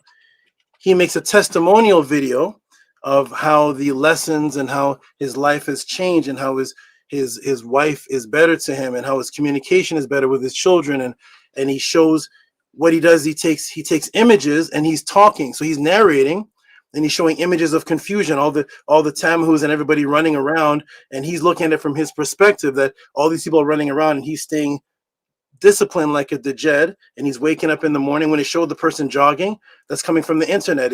That's the image that he found. It's like those documentaries where people talk and they show images, AI images or whatever, so it shows a person jogging, eating properly. This is his beautiful testimony. So Jabari, to try to pick that and say, look at this is not coming from Ma'at, this is not coming from the teachings. First of all, of course it is 100%, because what good are the teachings of anyone's teachings if they can't show forth in your physical life? So my students give testimonies and they say, here's what it's done for my physical life. I have students that now look like fitness trainers. They've dropped their body fat. They're on better diets. I have students now that have gone through avoiding gestational diabetes and things with their children. And now they make testimony videos. So it's a beautiful thing. You should be applauding it and saying, oh, let me listen to the video before I try to critique Tehuti. Let's listen to what the brother's saying. He's giving a beautiful testimony of a life change. Now I'm going to deal with the feng shui. I introduced this conversation by saying that everybody starts off on different levels. I don't claim that their questions are Kemetic questions. Like Ron Ephraim's claiming there are 11 laws of God, and it's this Kabbalah, and it's Ma'at, and each of them, he has each of them with an Netiru in there. No, there's no such thing as that. If somebody asks me about feng shui, I answer them because they may be in a conversation with somebody who may be of that culture, or maybe somebody asked them a question, they send it in to me. When I answer their question, they take it back to the person, and now they can start a better open-minded conversation. If somebody asks me about any of the origins of the White House, any question that people are asking, it's the level that they are on. And then I usually bring it to Kemet at the end of the class. But I'm going to talk about the origin of the White House, the origin of the flag. I'm going to talk about COVID. I'm going to talk about anything that people are asking me about. And I've never made a claim that those are Kemetic teachings like Ron Ephraim did. Ron Ephraim said, this is the teachings, and Asar is in this ball, and Aset's in this ball, and there's 11 of them. And no, that doesn't exist in Ma'at. So Jabari, if you want to take your time to go find something that I teach that's contradictive or goes against, do that. But don't speed it and just grab something and say, hey, look, he said he taught about feng shui. That's not Kemetic. No, look at the podcast questions that people ask. I have to respect. I have Hindus, people of the Buddhists, people of different cultures that come to me and they want to know, does Hinduism have any origin in such and such? And I say I'm going to unbiasedly break it down and give them a 1-hour class. They're going to say thank you. Then they're going to take it back to their family and discuss it and say, I got this from the Tehuti podcast. That is what I do. Now, if somebody sends a Kemetic question, I'm going to answer it from the teachings of the scribes and say, this is a Kemetic question now. Let me answer from the teachings of the scribes. So yes, my teachings are from from Kemet, from reality, from all type of sources of things to give people better lives. I don't teach anything against Kemet, anything that contradicts with the laws of Ma'at, like these other teachers do. I will never show a Kabbalah and say that's something to do with the Netiru. That's a lie. Nothing to do. No Kabbalah has nothing to do with any Netiru. Nothing at all. That's a European invention created. Ramesses never saw it. Khufu never saw it. Ron Ephraim added that. So I'll just clear that up and just stop right there. I teach the truth on Kemet and any topic that somebody asks me about. People ask me about the Montauk Project, aliens, the Pentagon meeting conference on UFOs and whatever it may be. And I say, okay, here's the truth. Here's the facts. And that's what they remove me from Nuwabu for, because I'm teaching from the sources of where things are coming from. So I just wanted to clear that up, Jabari. Thank you for presenting that to give me the opportunity to tell the innocent people that are watching the actual truth. Thank you. Okay. I think the reason why, I think you might have buried the lead. All right, 3 minutes. I think you might have buried the lead. What I was saying is, you said all you do is teach from Kemet. That's what you said. No, I didn't. And you critiqued Ron Ephraim for teaching something that was not in Kemet. And, then you go on and say that you teach, that all your students do is teach from Kemet. You did say that. I know I heard you very clearly. And then when I showed you that your teacher that someone was doing something different, you disagreed. So, and then you go on and say that you teach feng shui. And then you say you teach orgone energy. Who is this person? Who is this person? Do you know who he is, Tehuti? I want you to answer who it is. You're muted, brother. Is that Wilhelm Reich? Who's that? Yes, this is Wilhelm Reich. Who is he? Why am I showing you Wilhelm Reich? Why are you showing me Wilhelm Reich? Only he knows why.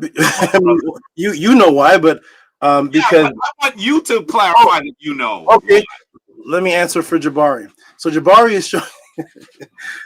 is showing Wilhelm Reich because Wilhelm Reich is the most popular origin of the term orgone being used with. Oh, so you're teaching the work of Wilhelm Reich in orgone energy. And that's what I've taught. Oh, you mean the same orgone Reich that studied this by actually exciting women to orgasm in a box? Is that the organ? This is the Wilhelm. This is Kemet to you? I never said that's Kemet. If somebody asked me, I know you didn't say it was Kemet. What you did say is all you do is teach Kemet. I never said that. Let him go, Tehuti. You got to let him speak. You teach orgone energy and feng shui and all of these things, brother. It is really interesting. Sometimes when you attempt to cut someone, you end up fumbling the knife and cutting yourself. This is from JSTOR Daily, right? This is from JSTOR, the scholarly reservoir of journals. And I want you all to read about Wilhelm Reich. Wilhelm Reich is not actually I wouldn't say he's a bad person, but what he's teaching ain't Kemet. And this is also the reason why Tehuti, who was very happy to show us his own YouTube channel a moment ago, doesn't want to show it again. Guess why? Because he's critiquing elders for saying that what they're teaching is not from Kemet. And then when you look at all the stuff he teaches, he says, oh, what I do, he started this conversation this way, is I just answer questions that people give me. Is he evil? Is he actually evil? That's what he said. That's what he said. And now he says, is he actually evil? Folks, I'm just trying to say to you that there's a lot here beneath the surface. One of the reasons why I wanted to start by asking who he was is because everyone on the channel knows who I am. But do you know who he is?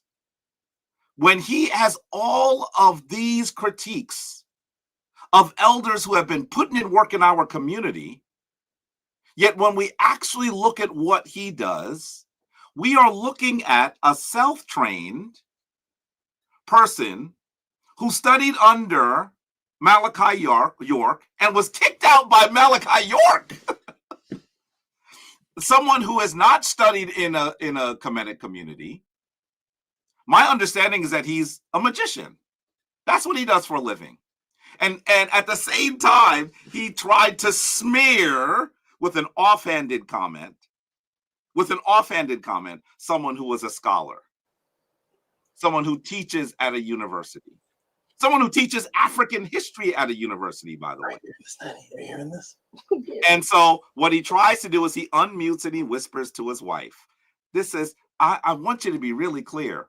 We're not dealing with someone who is mature enough to enter this conversation. We saw him unmute so that he could whisper to his wife, pretending like you weren't supposed to hear that. That's what he's doing. And the other question he unmuted for is he actually evil? That's what he said. He's critiquing them, yet he wants you to get into Wilhelm Reich. Tom, Jabari, I have to say, in all fairness, brother, I'm the one that unmuted him because I was getting ready to let him talk. He didn't unmute himself. In all fairness, I got to keep it above. Thank you for the clarification. All right. That was 5 minutes you took, Jabari. So I want to give Tehuti 5 minutes as well. Go ahead, brother Tehuti. You got the floor.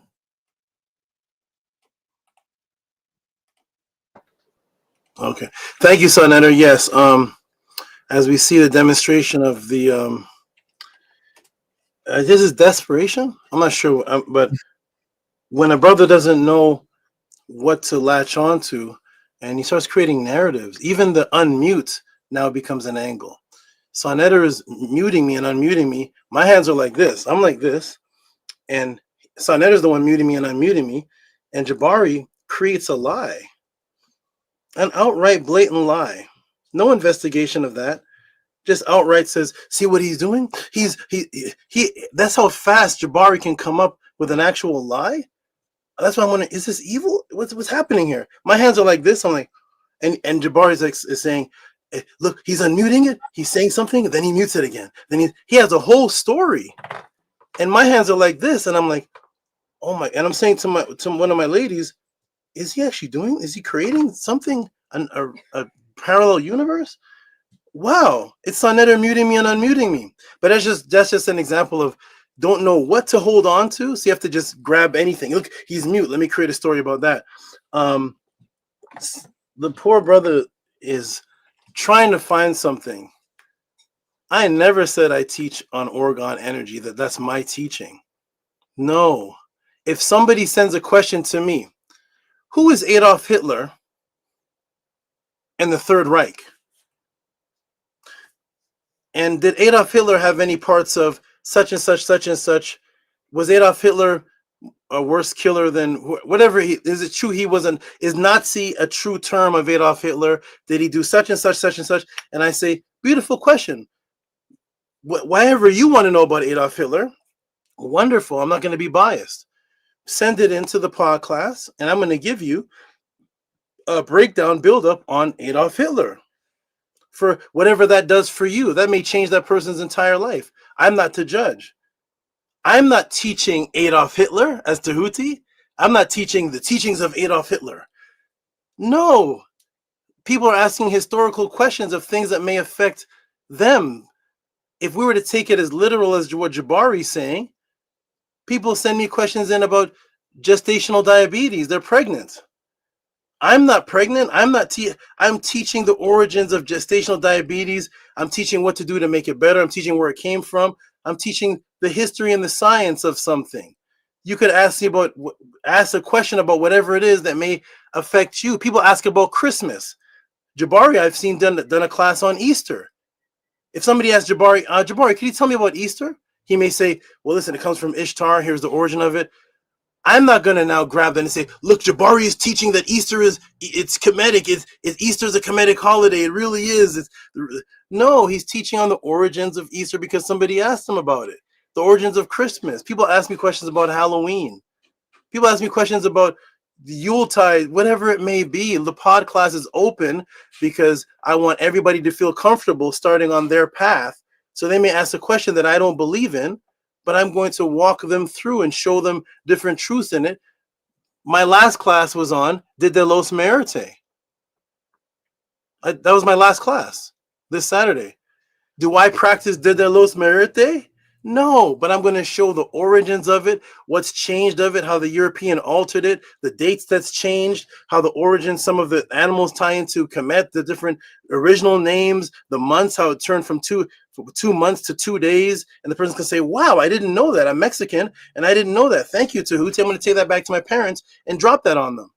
That doesn't mean that Tehuti teaches that De los Merite, Meritos, is Kemetic.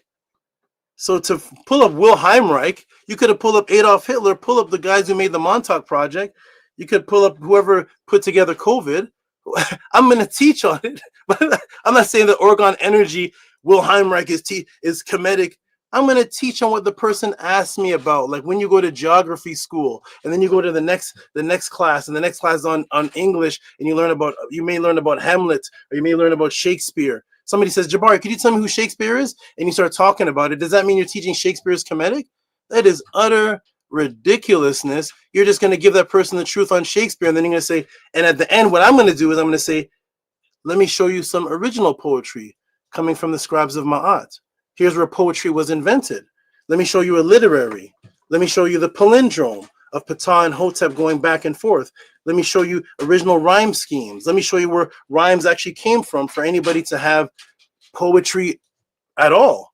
Let me show you the origin of medicine. Let me show you the origin of this. But I'm going to teach about who Shakespeare is first, because that was the question. Time. I agree with you, Armin Ra McCarthy. As you both can look on the screen, y'all just scratching each other back.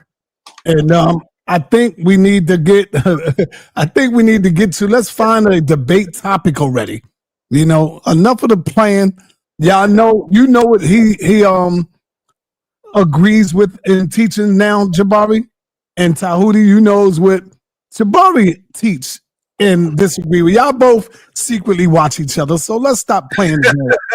Let's stop playing the games. You know, y'all be in the bushes tapping in, and let me see what Tehuti got going on. Let me see what Jabari got going on. Let's stop playing these games. I think the people want to see that debate. The best debate right now would be, are the netters real? We have not real, are the netters literal? We had a whole week discussing that, Tehuti. And I know you've seen that because you've been tapping in. That's what people want to see, brother. They want to see an actual real debate on that. Are the netters real? Let's go from there. Brother Jabari, come on, man. Let's go, Jabari. Pull up some debate topic for him. You got 5 minutes, Jabari. Let's go. All right, let's go. Let's go. Get it in. The reality is, I know that sa.neter wants us to have a debate. That's good. I mean, there's nothing wrong with that. Time has started. But I want to be clear, sa.neter. Every time you say the word, "Are the netters real?" I'm gonna send a brother to your. I already changed it. I said literal. I changed it again. You just said it again. I'm gonna have a brother ring your doorbell and hit you in the head with an ankh every single time, because you drive me crazy when you do that. The reality is that I think that we have to get to the point where we are speaking specifically about what we're debating. And real is not the issue. I believe that the Neteru are very real. They're just not literal. And so I think that this is something that we definitely disagree on. I think that you said that I watch his stuff. I'm honestly say to you, sa.neter, the only time I've ever watched this brother's stuff was to look to see that he actually had the video that we were saying that we could not find. He had it the whole time, and I said, do you have the video? He said, oh yeah. After we spoke for 2 hours, that's the only time I'd ever looked at his stuff. And tonight, I don't look at his stuff, not because I don't have any interest in him. Just because there's so many other things that I'm doing. I'm not saying anything negative about him by saying I'm not familiar with him. That's the reason why I asked those questions. Because I'm not familiar with him. I'm not sure how he's come to the tradition. I'm not sure where he's come from and what he's familiar with. So that's why I asked those questions. I think that if we are talking about whether the Neteru were literal entities, I think that would be an interesting topic, because we've had that discussion here several times. He's just one of the people to make that argument. There are several others here that have made that argument. So I think that it might be interesting. He doesn't seem that he wants to have that discussion, I don't think. I would like to. And so, and Camberry says Jabari is scared to death of Tehuti since that loss. So now he's trying to disqualify him from any kind of debate. I don't even know what you've listened to. I'm the one saying, here, I just said, here's a topic we should discuss. I just said that. Camberry, what you should do is stop hitting yourself in the head with a hammer, because it's causing brain damage. Oh my goodness, what? That's what's happening. How in the world did he write that after listening to what I just said? Call 911 and get some help. I want to be really clear about this. We need to have higher level conversations about topics that actually people would benefit from understanding. I do believe that conversation is something that people would benefit from having an understanding of. I think that we found ourselves ensconced in Western society for so long that we even look at African traditions through Western lenses because we're unfamiliar with looking at things from ancient African lenses. So I think that would be of interest. I want to say that I hope that Tehuti does not think that I'm trying to misrepresent what he teaches. I'm I'm focused on what he said. He said that he wouldn't want to focus on any Kemetic shrine because they all are not focused on Kemet, and that's all he reads. And then so I looked at his page, I listened to him, and it seems like he talks about a lot more than that. He even challenged me on whether I talk about Ma'at to the level that he does. I'm not even sure why he would say that. I don't get it. He's never watched Kemetic Ascension. As far as I know, he's not said that he has. He's not familiar with the Shrine of Ma'at, and there's nothing wrong with not being familiar with me, but why make an assertion about me without being informed? That is what the immature do. They think they know what's happening in someone else's house while never stepping foot in it. And look at how uncomfortable he was when I started talking about what he said and what his students said. And notice that he was so comfortable to show his page in the beginning, but then less comfortable later. I just talk about what people talk about. You said you were teaching from the text. That's what you said. Now, all of a sudden, he's actually moved the goalpost out of the goalpost station, out of the stadium. The goalposts are on a train headed to New Mexico now. Because now we see that he teaches about all kinds of stuff that ain't Kemet. And is there anything wrong with teaching about things that people are interested in? No. I'm just saying that's not what you said. And you are actually critiquing elders about something that you are doing yourself. Tom. Tehuti, you about to go? Yeah, I can't talk right now. I'm talking. Yeah. All right. We've been on now for 2 hours. We got to. All right. Yeah. So Tehuti, we've been on for 2 hours already, brother. Did you wind down a topic yet? I suggested that the people would love to see the literal debate. Family, if y'all would love to see the literal debate, can y'all write that in the chat for him, please? If y'all would love to see that, because that's something we got to get done. We can't just keep letting that go by. Tehuti, you got your 5 minutes. I hope you come up with a title, brother. I hope I ain't waste my time, man. Okay, I'm ready. I may come off the screen for a moment, unfortunately, but I'm still talking. You want to wait for a minute until you get back? Yeah, give me 3 minutes. Jabari can continue to talk. And by the way, though, just by the way, this thing about me not wanting to show my channel, I don't know where this. I don't know where that came. Come on, hurry back, brother. I'm gonna be right back. I'll be right back in a minute. So Jabari, while we waiting on him, can you at least come up with some titles, brother, that you would have a debate with him? Come on, man. You know, we already had a title. He's the one that doesn't want to discuss it. Yeah. We already had a title. He started by saying that he didn't want to discuss it. I don't know why. I mean, you know, we had a title. We clarified that what happened in our last discussion was not a debate. And I thought that we were going to have a fulsome discussion on the topic. I don't have a problem with having a debate on that topic. I think it's interesting. I think that we and I have differences on that topic. So, I mean, it would be nice if he would feel comfortable talking about that. I don't know if he is, but, you know, is there another topic? Maybe. I don't know. Maybe. What about the Ma'at topic that he was talking about? What is he saying? He said that he goes more deeply into Ma'at than I do. I don't know. I think he believes that the Ma'at topic is also literal. But I'm sure he does. But I have to say to you, I don't even see where the debate is there. I mean, we're going to prove who talks more about Ma'at than. Well, I'm sorry. I'm here. I'm here. I'm just not on the screen. But no, okay. my top. Somebody else typed that in. So that wasn't me that said. Typed what in? About who teaches Ma'at better. That wasn't my topic. My topic was that there is no. Tehuti, you ready to go? I just wanted to correct something real quick. I'm gonna be back. The Ma'at, there's no such thing as the 42 laws of Ma'at. I'll be right. I'm still here, but I can't come to the screen. What about the 14 that you was talking about? The 14 of Osaze. I would love. I mean, that would be about a 5-minute debate. Yes, that's what I was gonna say. I mean, it's like.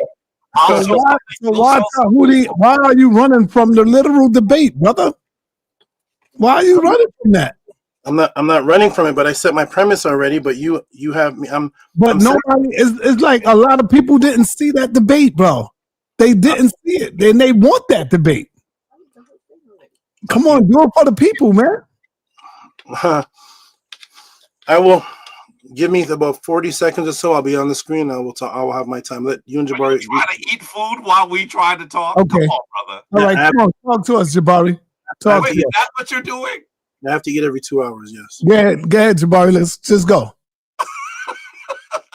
Here I am saying that we've been on 2 hours and we need to call it a day. I know that he's 3 hours actually behind us, so it's not a real critique, Tehuti. I'm just saying that we need to come to a conclusion already. It's not a critique. If you have to eat every 2 hours, it's okay.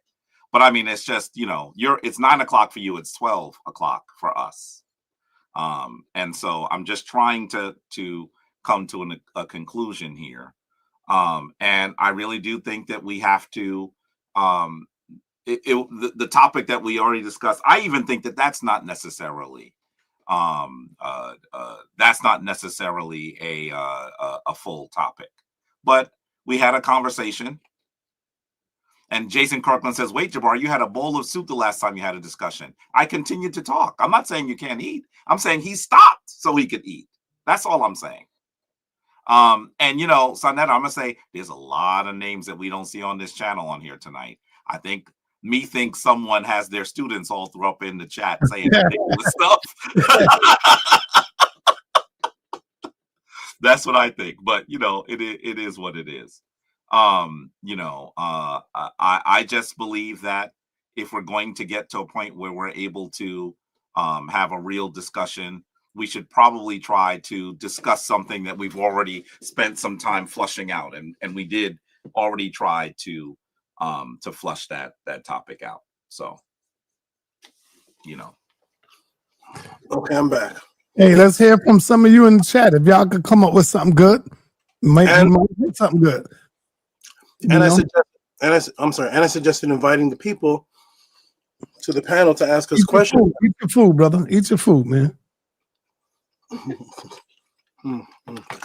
Take your time, eat your food, man. Don't rush. I don't want you to choke yourself. Thank you. I do choke easy. Thank you. I do. That happens a lot. Okay. I suggested that. All right. I hope you come up with a topic. Let's go. I'm playing. You ready? Yeah, I hope. All right. I suggested that people come to the panel and ask us questions, and maybe from the questions could flesh out a topic. I want to state something, and good brother sa.neter. I don't want to trigger sa.neter. Sa.neter is trying to do. This is all honesty. I see sa.neter trying to do something better. He's trying to. I don't even want to talk. sa.neter called me, but I'm just saying that sa.neter is trying to do. He said he's going to be honest and do better things and change some things, and I appreciate that. I like that, and I don't want to trigger him, but I do have to stand on the facts and the history of what took place. But I know once I start talking about it, for some reason, I watched a show yesterday. I tried to watch a show called Comedic Wavelength, something Inky was doing, and I saw the title and I was like, oh, good, something about Kemet. Let me watch sa.neter. And sa.neter and Inky were going back and forth for 2 hours on the debate. Before I timed it, it was 2 hours before Inky started his presentation. They were showing each other screen shares and back and forth and calling each other different. You're not telling the truth. If I have that equal opportunity, I don't need 2 hours. I just need 6 minutes. I just want the audience to know these historical facts that happened. And I don't want to trigger sa.neter and he starts yelling and then no, I'm not going to yell, brother. Okay, I just want. You trying to go back to the debate? Everybody know already. It wasn't a debate with you and Jabari. Everybody knows that except you, brother. It's already started. It's already started. And no, everybody doesn't know that because the only ones that don't know that is probably your class, your people, because that's what you told them. I'm gonna leave it alone because before I can even see it's I can't even talk about it because for some reason, sa.neter has his something has changed with history. Something happened in history. I have provable record of what took place with history. I have video footage, and I stand on history. I don't change history. I can't do that. So in the history that I know, if it's changed now, that's fine. But in the history that I know, that I swear up by Ma'at, these things happened, and I have to stand on them for that particular topic. When sa.neter called me and I said I want to talk to Jabari to show that I had a debate with him, and then that should be called a rematch, as was stated for 5 years. It was stated that the next time me and Jabari talk on that particular topic of the neter, it's going to be called a rematch, and I stand on that. Nothing changes with that. That's what's been said for 5 years. Every time I come on sa.neter and talk to him, he says, yes, it's going to be a rematch. He said it from the beginning, and I said, I will have that debate with Jabari, but it just has to be called a rematch because all three of us at that time, on record, called it a debate. Jabari himself. All of us called it that. I have footage, I have record, but sa.neter has me. I'm censored. I can't. Inky can show all kind of things. Zaquan can say, F you, sa.neter, F the channel, you're my enemy, and all of that. But a calm brother in Ma'at says, listen, I have the proof that this happened. I'm not going to let anybody erase my history, but to not trigger sa.neter, I said, I'm going to leave it alone. Let's pick another topic. But if I keep being pushed to talk about the neter thing, then we have to let the audience know what took place and that I will debate Jabari if it's called a rematch, as it was said it was supposed to be called. This is a fact that was said, and I will debate. I'll debate Jabari tomorrow on the Neteru if it's called a rematch, because that's what it's supposed to be called. If not, I want to leave that topic alone, that history alone, and pick another topic. I don't want to be censored. I don't want to be frowned upon and say Tehuti's making it up. No, we all know the truth of what took place. I have the video footage of it, and I just like to move on now. sa.neter put the video back up where I showed the footage, so let's just leave it there. Everybody go back to me and Jabari's first conversation. I have Jabari on video calling a debate, in the debate. He's calling it a debate in the debate, but now it's not a debate? Okay, okay. Let's just leave it alone. Only thing that can be stated on past history is to show past history. You cannot state something today to go on top of past history to change it. History is recorded, it's unchangeable. You can't change it with words of today. So I have all the history that stated that it was a debate. I have the history that stated who the winner was, not based on sa.neter, but based on the crowd, that the crowd chose it. And sa.neter said, I got to be honest, I got to go with what the crowd says. And sa.neter saying, if we debate that topic again, it's going to be a rematch. I hold sa.neter to those words. He could say now, I was just playing, I was just promoting. Yes, you were promoting the rematch. I agree with you. You were promoting the rematch. You weren't lying. You said what was true, and there's record of it. I have too much ma'at in me to say. Nah, you don't have no ma'at in you. You're lying. You're lying, brother. That's not no goddamn ma'at, Tehuti. You're lying. You got 3 goddamn people on the damn on the video talking with you. You asking Dr. Anika questions. You asking Reggie questions. On the goddamn debate, there's only 2 of you. Ain't nobody else on the goddamn platform. I don't know why you don't understand that. And you smart as hell, but you just don't understand that was no goddamn debate. If it was, you would have said it was a debate. I understand your ass is scared right now.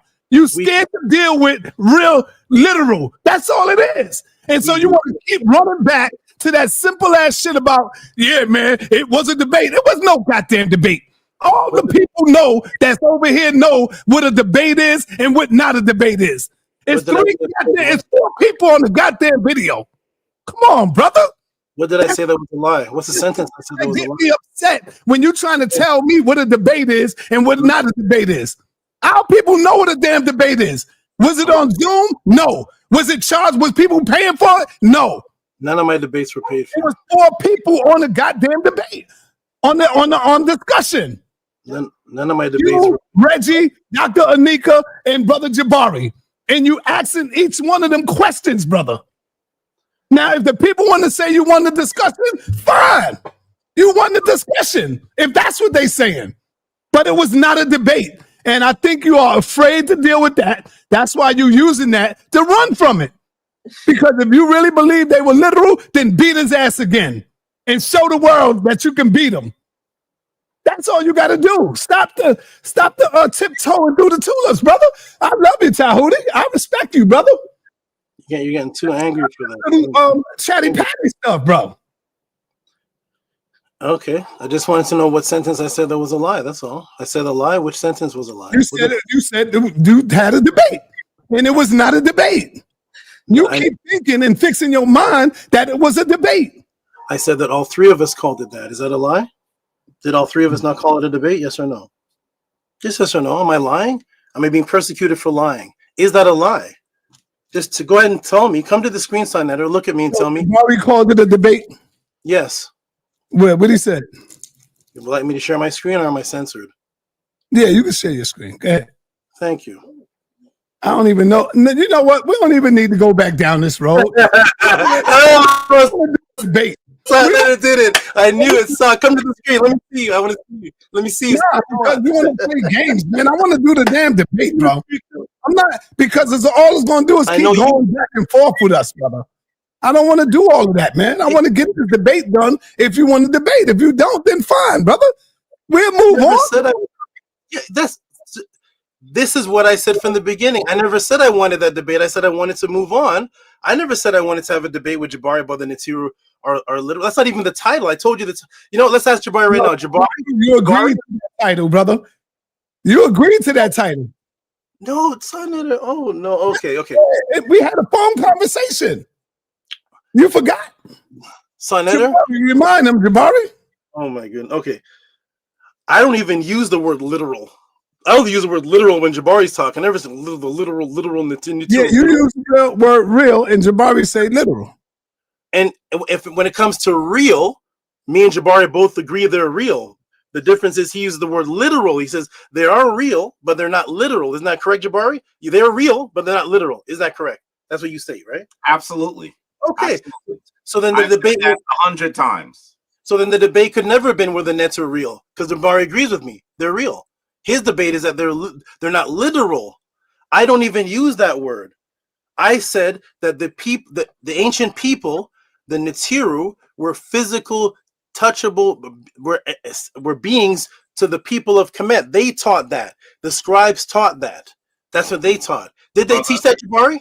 Not your belief today. Did the ancient people believe that the Natiru were individual conscious beings? They believe it. It's interesting you just changed what you said. I want to be really clear that if you are saying that the Natiru were physical beings, that is what I would call literal. That is what I would call literal. It's one of the aspects of being a literal being. And I'm very clear that that's what you were debating. I'm very clear that's what you were debating. The nature of the term literal or real, while we talked about it in our discussion, it didn't actually, I don't think that I misunderstood what I meant when I said real or literal, and you didn't understand what I meant when I said real or literal. So it doesn't even make sense to go through that aspect of this. You knew what I meant, and I knew what you meant. We disagreed. That's the reality.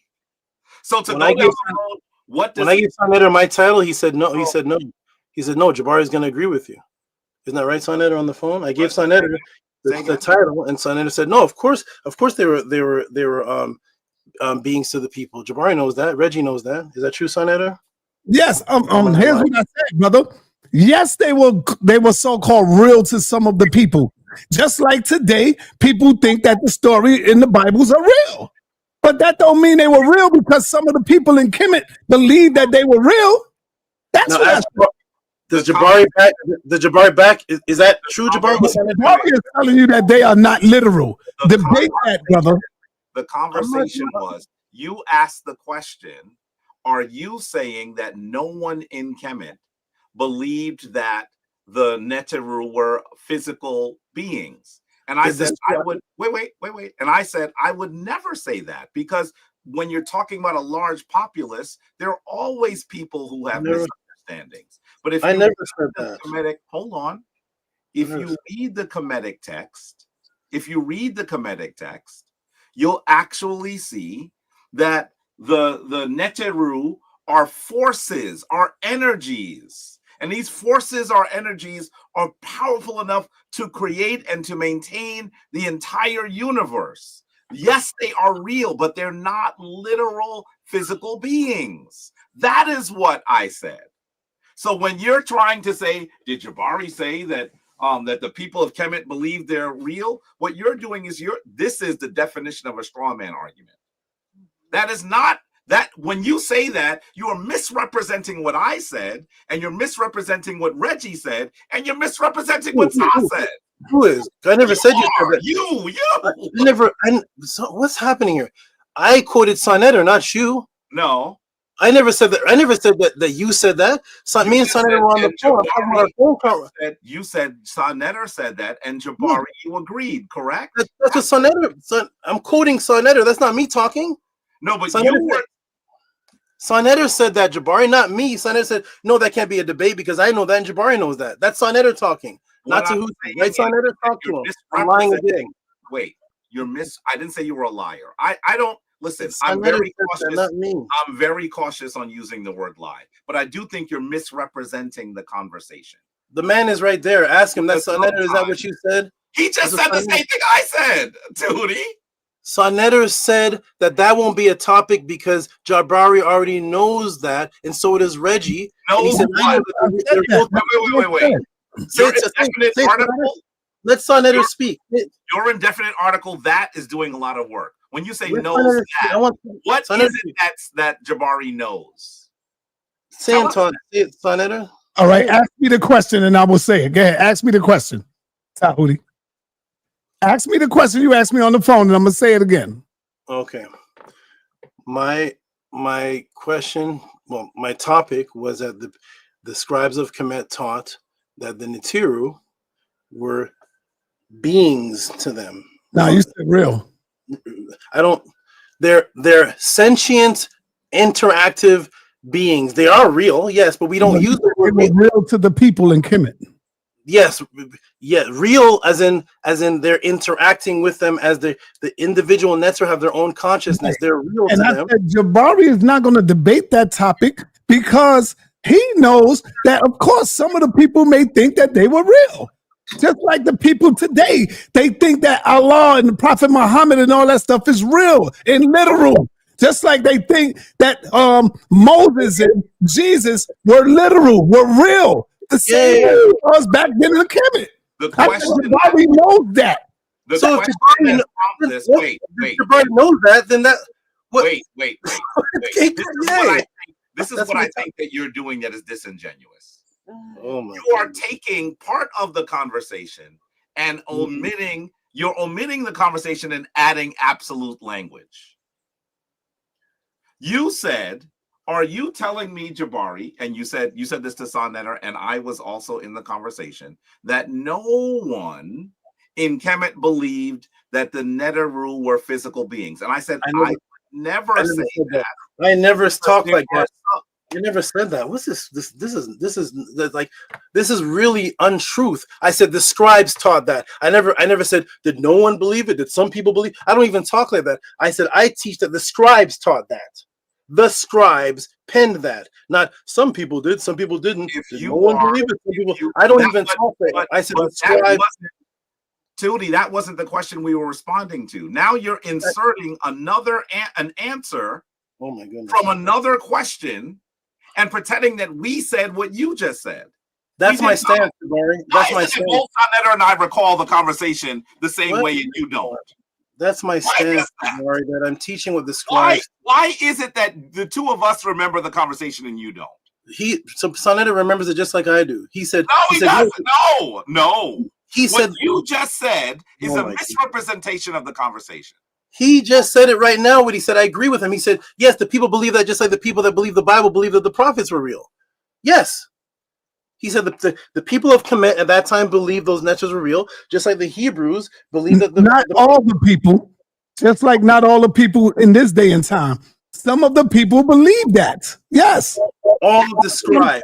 And I said, Jabari is not going to debate that topic because I know he even knows that. That's what I said. But here's the deal. All of the scribes. What you actually said that the scribes taught.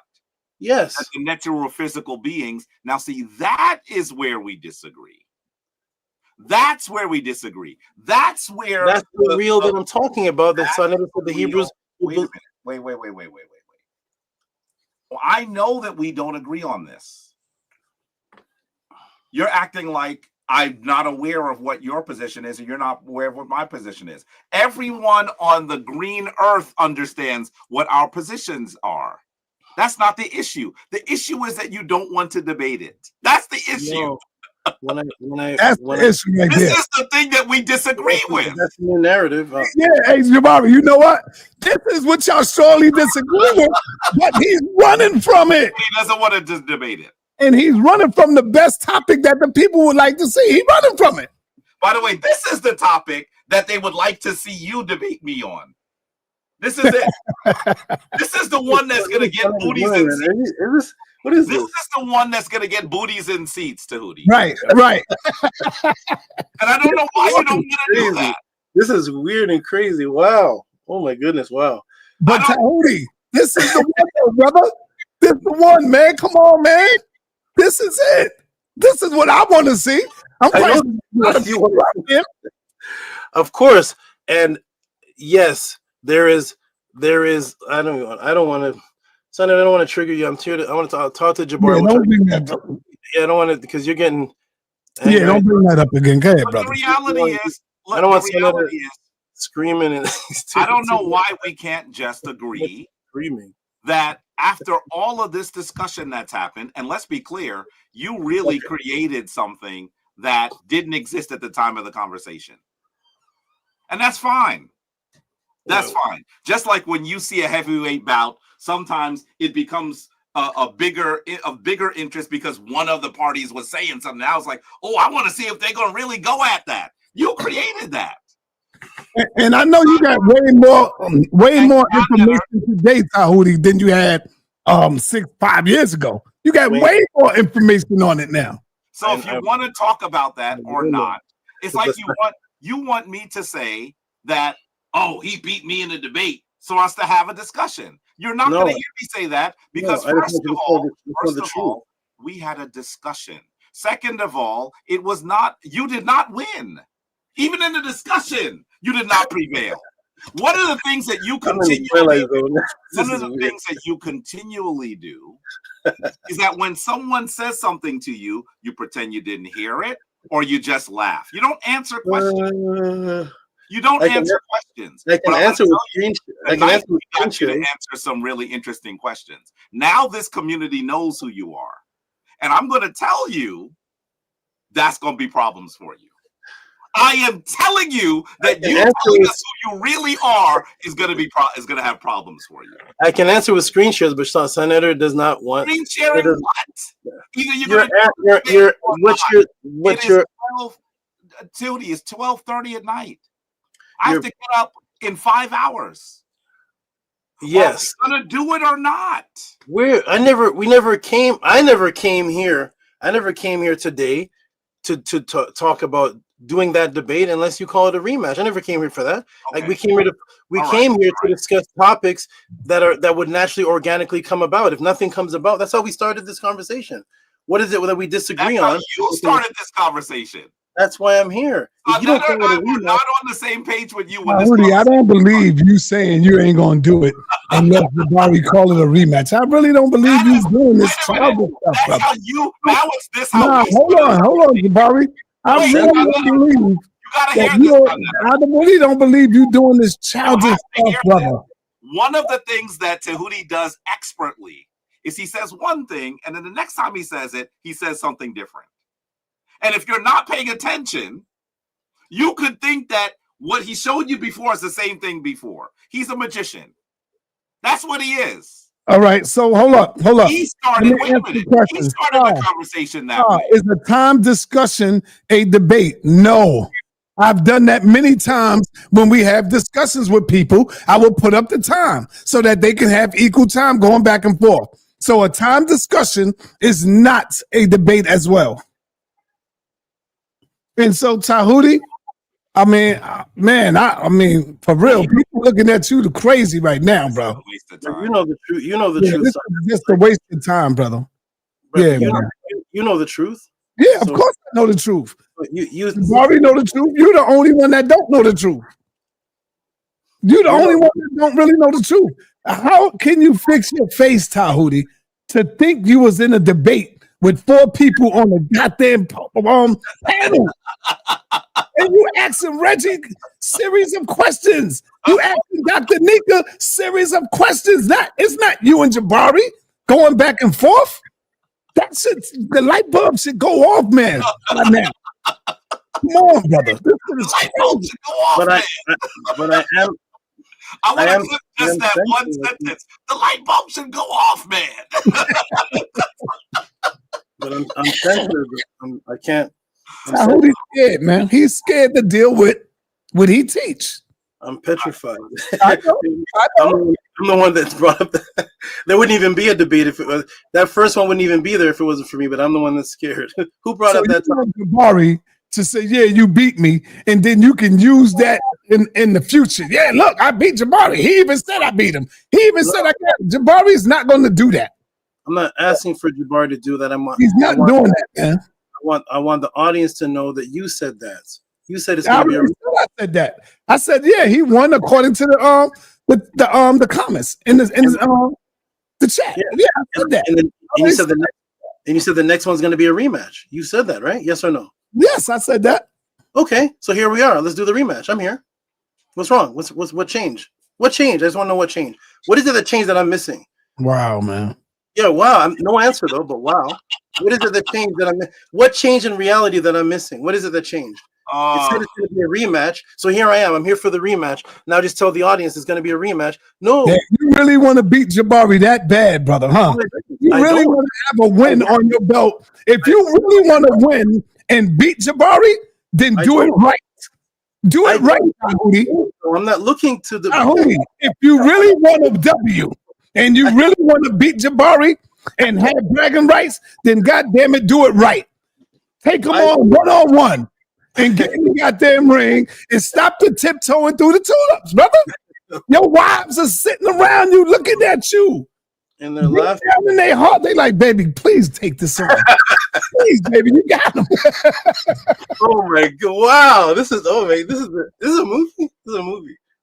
That's what my wife is saying. Please take this on. You got them, baby. You making us all look bad. We are no reflection, though. Yeah, I know they saying that in their heart, but they ain't gonna come out and say it. You see? Oh my goodness, sa.neter the telepathist. You know what my queen would have told me? She would have said, "Baby, go kick his ass again. Go kick his ass again." Again, right? Baby. That's what they would have been telling me. Go kick his ass again. Yeah. And Paul would have been like, "Yo, you got this, man. You got this. Go in there and get his ass again. I'm gonna help you do some research." They would have been telling me, "I got you." I'm like, I feel like one of those guys in the military that sees the UFOs, but I'm not allowed to show the footage. It's really bad. I'm not allowed to show the footage. That because you teach about UFOs too. I mean, I guess that's it as well. I can't show the footage of the truth. Tehuti. What's up? Say cool. Hold on, Jabari. Inky can screen share and fight sa.neter for 2 hours before he does a presentation. I can't show 30 seconds. Hold on, what's up, Say Cool? So nobody knows what's going on. Peace, sa.neter. Peace to brother Tehuti and brother Jabari. Yes, I've been seeing your call. I have some family emergencies. Right, I'm sorry to hear that, brother. Yeah, so that's why I didn't come up. I have some family emergency to take care of, so I'll be when I'm done with that, I'll come back. Yeah, So that's cool. Take your time. Man. Take care of the fam. Yeah. Be well, brother. Thank you. Hey, sa.neter, I just want to ask you. No. I'm still talking though. Oh, my bad. Cool. So I think Tehuti, when you came to HOK, I think I still remember you came with a bombshell thesis. And that bombshell thesis was that the Neteru are literal. You didn't use that terminology, but that's what you implied. It was implied in all of your statement. In fact, you brought up a cartouche that was kind of like broken up to show that the name of the Neteru were written in the cartouche, so they were real people, they were literal beings, they were people. In fact, you even said one of them even ruled as king. There was the way you brought this argument, and I was there. It was a discussion, by the way, it was never a debate. We all watched it. I've debated more than 3 times on HOK. We know how debate happened. I debated Ankh, I've debated Chief X, I've debated many other Rabon on other places. Debates are different from discussions. And the way you are taking this issue, I think the bombshell thesis you brought, you are yet to prove it. And we are waiting for you to prove that the Neteru are literal, were literal beings, or are literal beings that were on earth as which how would they call it, that the way we had Tahaka lived, the way we have all of these kings that were literal people, that live historical people. We want you to prove it. This is all we are looking for. So, and you are yet to prove it in an HOK debate, that we all know what an HOK debate is. You bring your sources, and we all remember the sources you use. If you had a debate, we don't even remember what source you brought. So I don't know why you keep bringing this thing back. It now sounds very tiring, honestly, that you keep bringing this thing back. I defeated Jabari. Jabari is not invincible. If he lost a debate, we will all come out here and say, hey, you got an L on this one.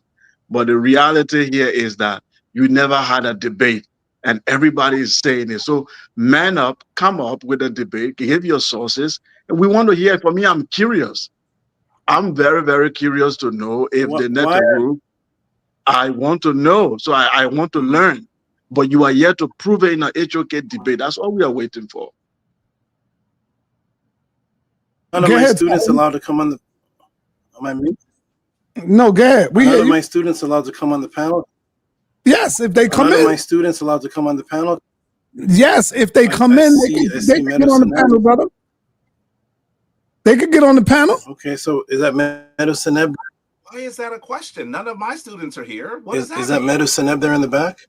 Yeah, that's Meadow Seneb. Yes, it is. I didn't know. Bring your okay, now we got Meadow Seneb. That was. All right, yo, we want to keep it clean. Brother Reggie, you want to say something? Reggie? I'm gonna say something in a few minutes, but was I responding to Sekou, or what? Just all right, yeah, respond. I don't like to gang up on Tehuti, right? Ain't nobody ganging up on him, but we gotta teach the truth. You know what the debate is, Reggie, and you know what not, brother. Keep your cool, brother. Don't come up acting like a damn savage. You're gonna be called on. I'm not a savage. All right. I ain't talking about you, Reggie. I heard somebody call you a child. Yeah, right? But Reggie, we ain't talking about that. Reggie, come on, man. Come on, bro. He wasn't calling you Reggie. He wasn't talking about you. You're gonna misunderstand. He wasn't talking about you. All right. I'm out. Peace, God. Keep doing your thing. I'm out. Yeah, is your students scared like that? Who did they scared? No. This is the toughest environment. These suckers running from a little aggressive talking, man. God damn. Sa, can I ask a question to Reggie? Ask your question, brother. Okay, Reggie. I know you can hear me. Okay. In all your students a week like that, Tehuti? Niggas about to man up. This is the toughest environment, baby. Okay, you can hear me, Reggie? I can't hear you. You muted, Reg. Yes. Go ahead. We can hear you, brother. No, I mean Reggie. I want to. This is a question to Reggie. Yeah, okay? you could have heard. Nah, ain't no question to Reggie, brother. No, this is a question. Listen. Come on, bro. Listen, I'm about to say it. Listen, because Reggie been on this longer than anybody, and Jabari is not. I don't want to put him in this. I want to ask Reggie, since day one of sa.neter's debates, all paid debates, have there ever been more than two people or just two people since every debate? It's always just been the person debating versus the other person. Am I right? No, with the Cosmon debate, there was a team debate. There was a team debate with Jabari and the three Hebrew Israelites. Yeah, but you know what he's talking about, Reggie. This wasn't a team debate. You know what he's talking about? Right. So this wasn't a team debate. If it's a debate, it's between two people. But like, so I caution. You was on the damn thing, Reggie. That would mean you were Team Jabari. That's what that would mean. Yeah, I was Team Jabari, but then I figured out I made a mistake, so I apologized to Tehuti, and I thought that y'all could have a full conversation because I was first on your side, and then one is I should have. So was that a debate between Tehuti and Jabari, Reggie, that you see? It was a debate topic. It wasn't a real debate. It's like me and my sister Dots. You wanted to put the clock on, and I said, no, let's discuss, because it wasn't a debate. It wasn't a debate with my sister, right? So it started off with the clock and all of that. Somebody can interpret that as a debate. And I said, no, sa.neter, because then ultimately at the end of the day, we are just. You do know it wasn't no clock with Jabari and Tehuti, Reggie. No, I know that. Okay. Right. So I think it was a debate topic that leads us to whether or not they want to debate or rematch or make it a full debate. Right? Because it wasn't enough said. Well, it was a lot said. Actually, the Turin Papyrus was really a primary that they discussed. So the question is, on the Turin Papyrus, for example, who was right on a Turin Papyrus? Was it Tehuti or was it Jabari on a Turin Papyrus? The Turin Papyrus analysis was Geb, was Mad, was Ses, were they real? Literal. Well, be careful with that. I'll tell you why. They're always real and literal to the Egyptians. They may not be real and literal to our interpretation, but for the ancient people of Tawi, they were real and they were literal, right? Our analysis and modern, the modern way in which we deal with whether they were literal, no, they were symbolic. For the people in the culture, I think it's enough evidence to say that for them but Reggie, what I want to deal with is today, is now. I don't really want to deal with the discussion that we had because that's old news. No, we're trying to get Tehuti to defend his stance. If he think he beat Jabari that first time, then why is it a problem with getting in the ring and having a real debate? Okay. A real debate, brother. With I understand that. Can I talk to Tehuti? Yeah, go ahead. Wait, my question, Saad, just let me finish it. So, Tehuti, I just want to ask you, if Jabari debates you this debate and he wins, will you stop calling it a rematch? But if he does lose, will you call you winning both times?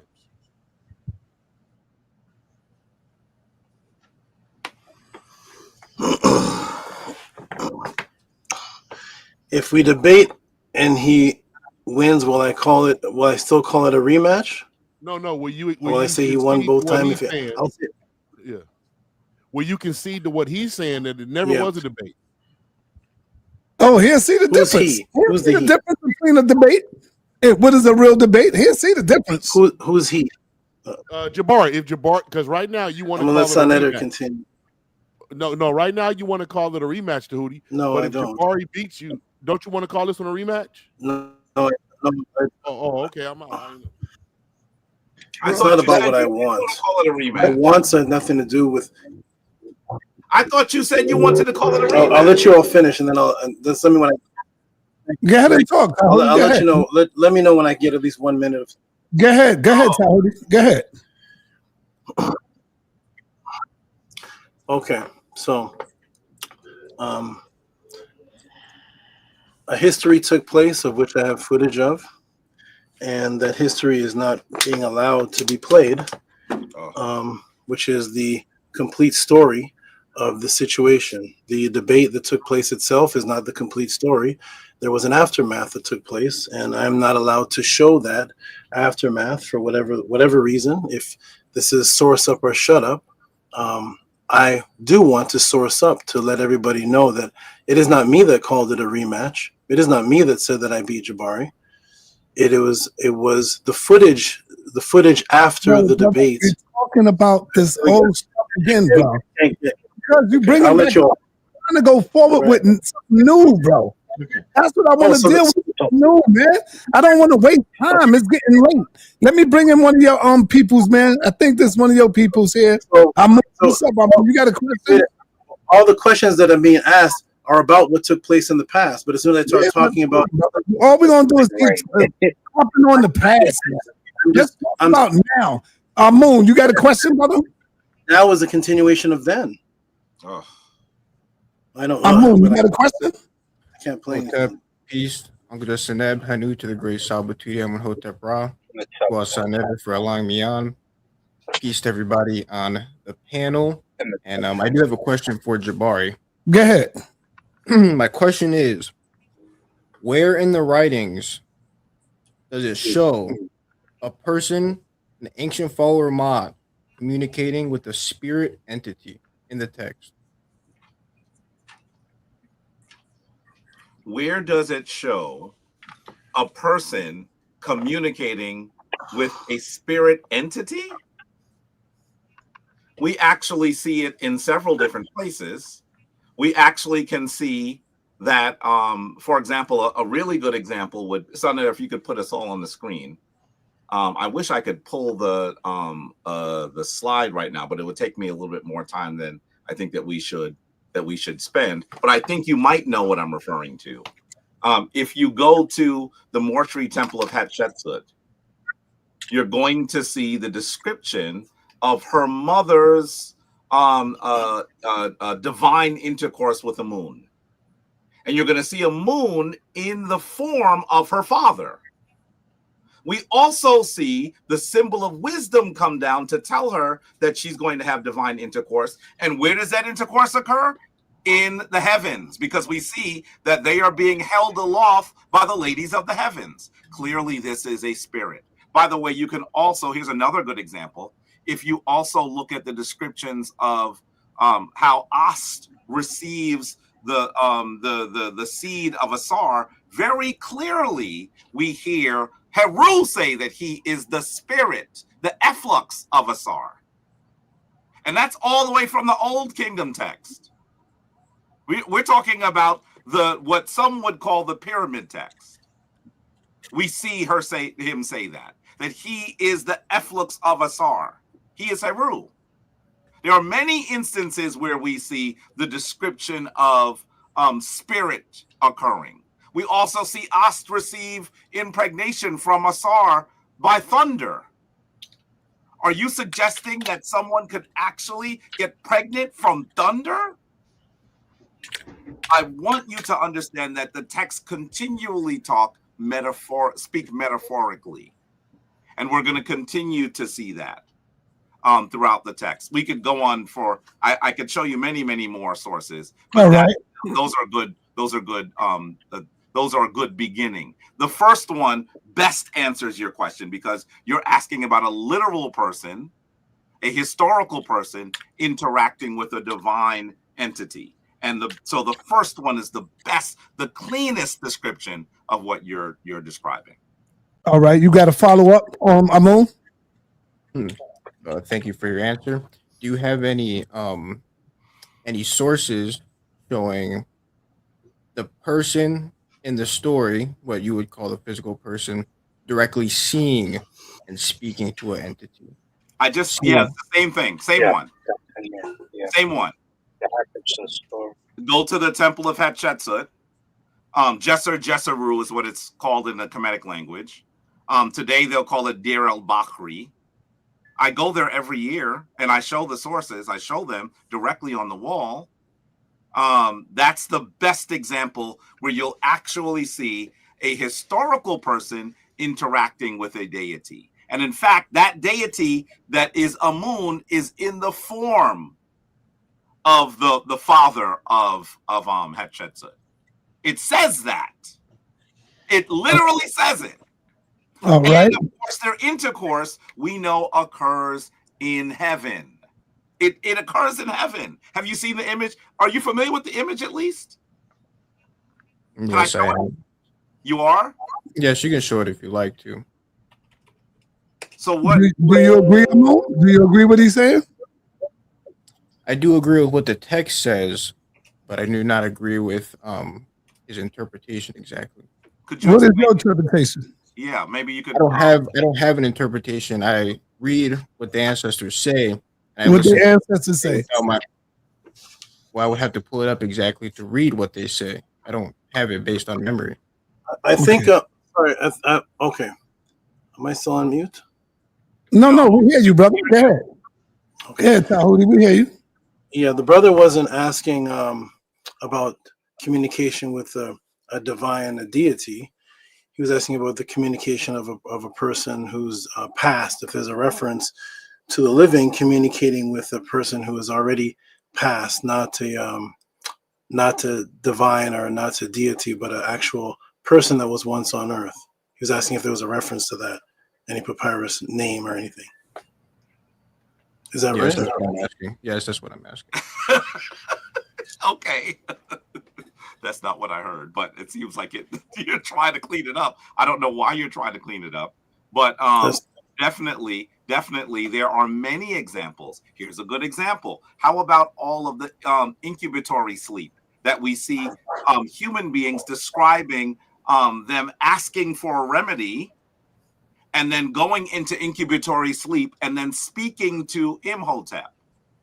And then they wake up and they say, Imhotep came to me and told me the healing. I could do this all day, brothers. I've been studying this for a long time. I can do this all day. That's a good example. And I'm not sure why someone would not know that example. There are many examples like that. Many. There are. There are many examples like that. I can show the specific papyri if anybody wants to see not just talking, but actually name this. What do you mean the specific papyri? What does that mean? You haven't named the papyrus yet. I didn't name the papyrus. I told you where it was on the wall. It's not a papyrus, brother. Papyrus, yeah. You do this a lot. You don't listen. The name of the thing on the wall is not brother. The thing on the wall is not what was being. The thing on the wall is not what was being asked. There's specific stories of somebody who died, and that exact person, not Amun incarnating into somebody, not a deity, but a deceased person talking to a living person who was. I just gave you an example when you look at the Temple of Imhotep. I just gave you an example. You are not listening. And then you say I didn't answer the question. Everyone heard me answer the question. Why do you continue to do that? Okay, so the actual reference is Kanzu Mheb. You see how he didn't respond to what I just said, right? Yeah, because you're not showing him. He doesn't respond. He does not respond. I can show where it is and show what it is. I just like to if you're asked a question, yeah, let's see what you're talking about. What's this temple of? Come on, Tehuti, if you want to. Brother, you just asked me a question. You expected me to have let me ready when he asked me the question? Well, I seem to be ready. That's because that's your man. Y'all talk about this all the time. That's not whether it's my man or not. Your screen, Tehuti. Come on. This is why. Can I show the information, please? Can I show the information? The answer to the question, because. Go ahead. Go ahead. All right. Okay, can everybody see this? Yes, we see it. Okay. So this is Kanzu Mheb. Could you zoom in, please? I don't know if I can. I'm not sure how it's showing. You see those three dots on your upper right-hand side? If you go there, you'll see there, zoom. Okay, thank you. Let me see. It said I want to be 100%. able to read what you're reading from. It's too small, and maybe I'm old, but how about okay. that? Okay, go ahead. Okay, so this is Kanzu Mheb. Mm-hmm. Yes, and he's speaking to Nebu Semek. Mm-hmm. Nebu Semek. Nebu Semek is a deceased being. The actual translation is here. Mm-hmm. And this is a person actually speaking to someone who was calling on the neter, and a deceased person came. Now, while I was looking towards the west, he went up to the roof. He invoked the Netiru of the sky and the Netiru of the earth, and the southern and northern and western and eastern neter of the underworld, saying to them, send me a strong or august spirit, or a ka or a ba. And so he came and said to him, I am your, then his damage there during the night, next to his tomb. Then the high priest of Amun, Kanzu Mheb, said to him, please tell me your name, your father's name and your mother's name, that I may offer to them and do to them that has been done for me, or done in their position. And said that august strong spirit, Nebu Semek is my name, Unkmen is my father's name, and Tamshes is my mother's name. And then it continues to go on where they're having a discussion, and this is a person who was killed or died in a war, and now the living person wants to do a proper type of preparation for him, and he said he's already gone through the preparation, but this is an actual deceased person having a conversation with a living person. I'll go ahead and take this off the screen. So just to give a reference, am I still on the screen? Am I still? I don't see anything. Can you also hear me? You went off the screen. I don't see. Yeah, you went off the screen. You went off. Can you all see me now? You're not sharing. But okay, I couldn't see anybody for a moment. It just went to sa.neter, toughest environment. Nobody was on the screen. So the ancient ones taught that the ka and the ba and the ku and the sekum, the consciousness of individuals, even when they physically die, can still come back and interact with the physical, and they can be given offerings to, and then eventually be considered of what's a neter. They get the treatment, and they're called a neter, and they continue to have a relationship even after the physical has passed, and now they become a timeless one with no second death. And that is an example of a being that is in contact with a physical being. It's not a principle, it's actual spirit. And the ancestors believe that these beings, if they're properly treated, they do not die, and they're considered a neter afterwards, even in the death. So that's I really want to say, Reggie, stop nodding your head. He's agreeing with me. No, I'm not. I'm nodding my head. Wait a minute. He's talking about someone speaking to a spirit. And I have told you, until I'm literally blue in the face, that the Kemetic people interacted with entities that were not literal and tangible. And now Tehuti is showing us, by the way, I don't know why he read that. There is no one who has even read a pamphlet on Kemet that would disagree with that, but nothing that he just read supports his argument. What argument? And is completely tangential. I speak to ancestors. I spoke to Baba Heru today. One way or two way? And by the way, we're not even talking about the reality here is that we weren't even talking about people who had been deceased. We're talking about deities.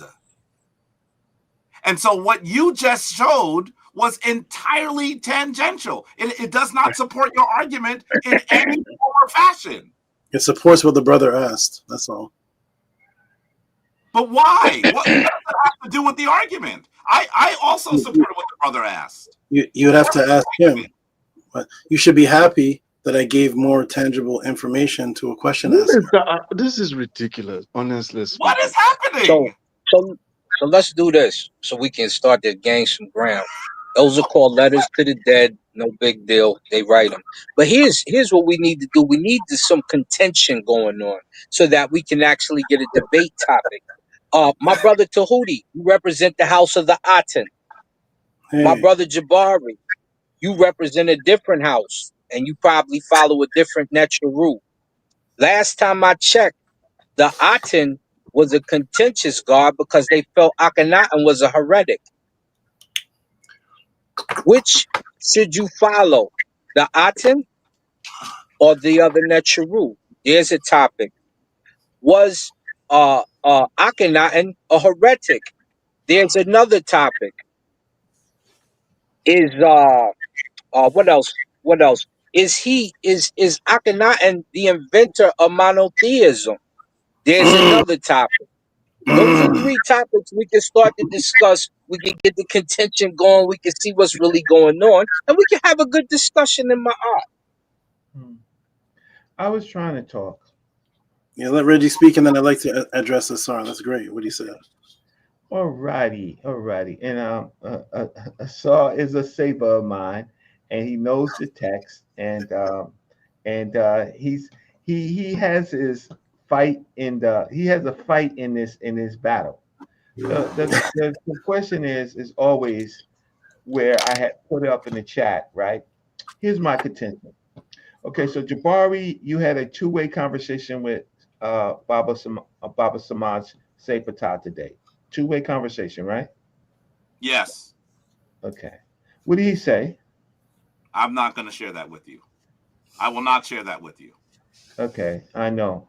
It was a personal conversation. I would not share that with you.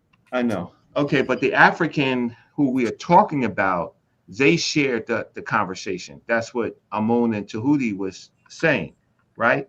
They actually share it. So that makes it for them, the African, real and literal, right? You won't share it, so I have to take your word for it, but they wrote it down. You don't understand what I'm saying? I think that what you're saying, those things don't fit together whatsoever, Reggie, at all. First of all, I'm still talking. Go ahead. You asked the question. You said you don't understand what I'm saying. So that wasn't a question. It sounds like a question. The only question I asked you was, what did Baba, the ancestor, the Asar, Baba? If your question is rhetorical, I'm willing to listen. But you did ask the question. Stop. Hey, listen. Listen. I'm having a conversation with you, right? Please do mod.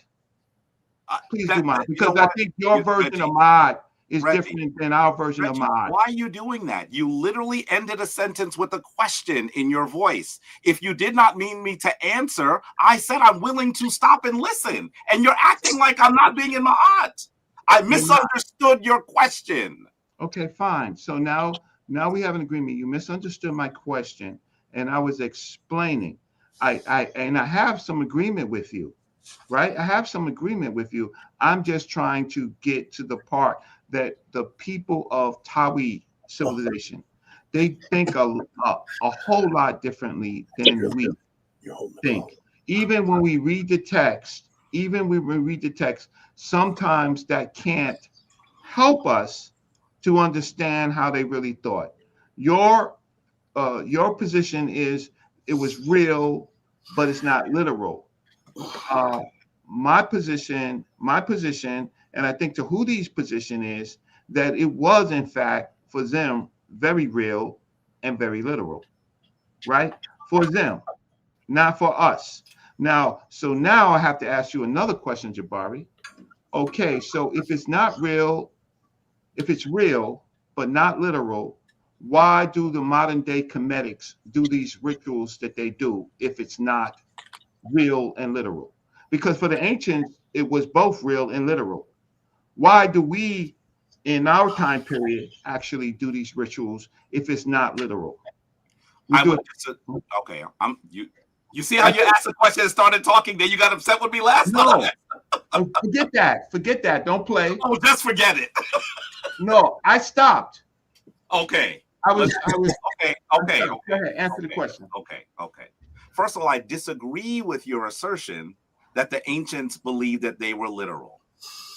I disagree with your assertion.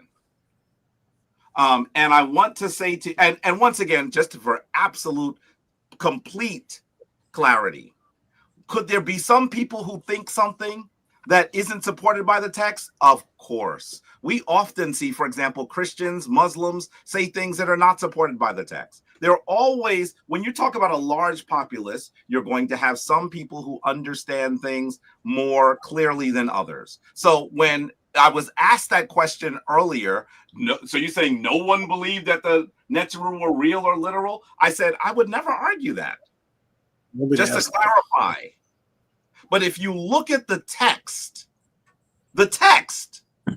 you will see that these Neteru are not supposed to be as literal and tangible and physical as you or I. If they were literal and tangible, for example, Reggie is literal and tangible. I've seen him. While he often shows venom at me, I've shaken his hand and I've hugged the brother, and he can admit that we've done that, even though we argue a lot. I know that Reggie is tangible and literal. He knows that Jabari is tangible and literal. Jabari can never be Reggie, and Reggie can never be Jabari. It's just impossible. So why is it that when we look at, for example, the first Emaru, I'm just going to that text, we see the deceased become a sar. If a sar is tangible and literal, how can everyone who is makeru, true voice, be a sar? A sar is a state, a principle, an energy, and it is extremely powerful, but it is not literal. We continue to see this. We see instances where deities transmute all the times. The Shabaka stone says that all deities are Ptah, and Ptah is all deities. How can something be literal and tangible if it can be in all places at all times? That defies the meaning of what tangible, literal, and physical means. If you want to change what tangible and physical literal means, maybe we could have a discussion. But tangible, physical, literal means that you can only be one thing, one entity at one time. Jabari will never be Reggie, will never be Sekou. It is impossible. But if all of us become a SAR, then how can a SAR be literal? Easily. Wait. So you had a conversation. Nah, hold up. Let me finish. Hold on. Tahuti said easy. Tahuti said easy. See, he keep on fighting this, but he don't want to get in the ring and have the discussion on it. Go ahead, Reggie. Go ahead. Go ahead, Reggie. He's muted. Sa.neter, can I speak after Reggie? No. Reggie was muted. He didn't get to. Yes, cool. So then you had a conversation earlier just today with the Asar, who's now an Asar, Baba, Heru, Samaj, say Ptah. Yes. That was very real.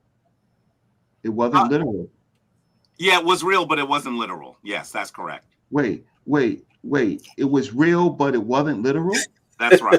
So you didn't have the conversation. No, I would say I did have a conversation. But we know that his body, his entity, was cremated. It was not in physical form. I asked a question. I received a dialogue, an answer. And by the way, the question I asked is a personal one. I would not share that. Not because I don't want to share Baba Heru's. It's the question Baba Heru is very personal to me. You know this. I asked him a personal question about the direction I'm taking in my life, and he gave me an answer. So I would not share that here. It's just not. Why would I do that? But you believe that his answer to you, right, was real and literal. No, I don't believe it's literal, but I believe it's real. Okay. I believe that the energy that is now Baba Heru coalesced to answer me. Okay. Well, I think that people of Tawi believe that it was real and literal, but I'll leave it. I made my point. Thank you for answering, and I'll let Tehuti. Can I ask you this in return? Can you see my point on everyone becoming a Sar, and how that would make the very concept of something being literal be very problematic? No. You don't see that point? No, I don't see it. All right. Let's move on because it's gonna get late. And before I bring on you, Sekou, Sekou, I don't know why is that so crazy, because I speak to my sister all the time. All of my loved ones that passed on, my brother, and definitely my mother, and I speak to them. And when I go in the room sometime, I see Cynthia speaking to her mother. She's in there and she's talking to her mother. She ain't crazy. She asking her mother for answers, and she received answers from her mother. So I don't know why is that so spooky to people. We speak to the spirit of the ancestors, and yet we feel that we get answers back. So I mean, I know I get answers back from my mother. I know that, and that's in my head. So I don't know why we acting like this is not real. I mean, real, but it's not literal. But what do you mean not literal? That's the problem. People being confused. If it's sa.neter, real, can I come in? Go ahead, brother. Go ahead. Yes. I think the example Jabari gave about Asa is very clear. If there's intellectual honesty, we all have to accept that part. Jesus Christ, because Christianity believed that he was a literal person, no Christian say when they die, they become Jesus. Because they know Jesus is a person, that they are going to go and meet him there, sitting down by his Father. No Christian say, I'm becoming Jesus when I die. Muslims don't say they become Muhammad when they die, because Muhammad have to be there physically. So the very idea that these people say they become Asa tells you the logic within their tradition. Now, I'm an African, and apart from Kemetic spirituality, I have also gone through a lot of spiritual understanding on the continent. I would take the Yoruba tradition, the Odu Ifa. That is the name of their scripture, the Odu Ifa. You will hear it from the Odu Ifa that Olodumare sent down the Orisha on earth to come and do creation. And among the creation, there was a female, and Oshun was abandoned by the other Orisha. And when they finished doing the creation, the water were drying up, and there were a lot of things going on because they abandoned the female Orisha. And these Orisha went back to Olodumare. They said, we're done with the creation, but then the waters are drying up. And he said, where is Oshun, the female among you? And they said, oh, we left her there. He said, you have to go make peace with her. Then everything will march together. Now, when Yoruba people read these stories, they are not reading that this thing happened in Jerusalem somewhere. They understand that the female have to be part. For the masculine to succeed, they have to be united with the female. They understand these things, that they are allegory. The energy is real. The feminine energy is real, but it is not something tangible. It is not something literal. But it is real in our life, in our family. We understand that the feminine energy and the masculine energy have to unite in order for life to go in any other level. If we have to have that as part of our philosophy.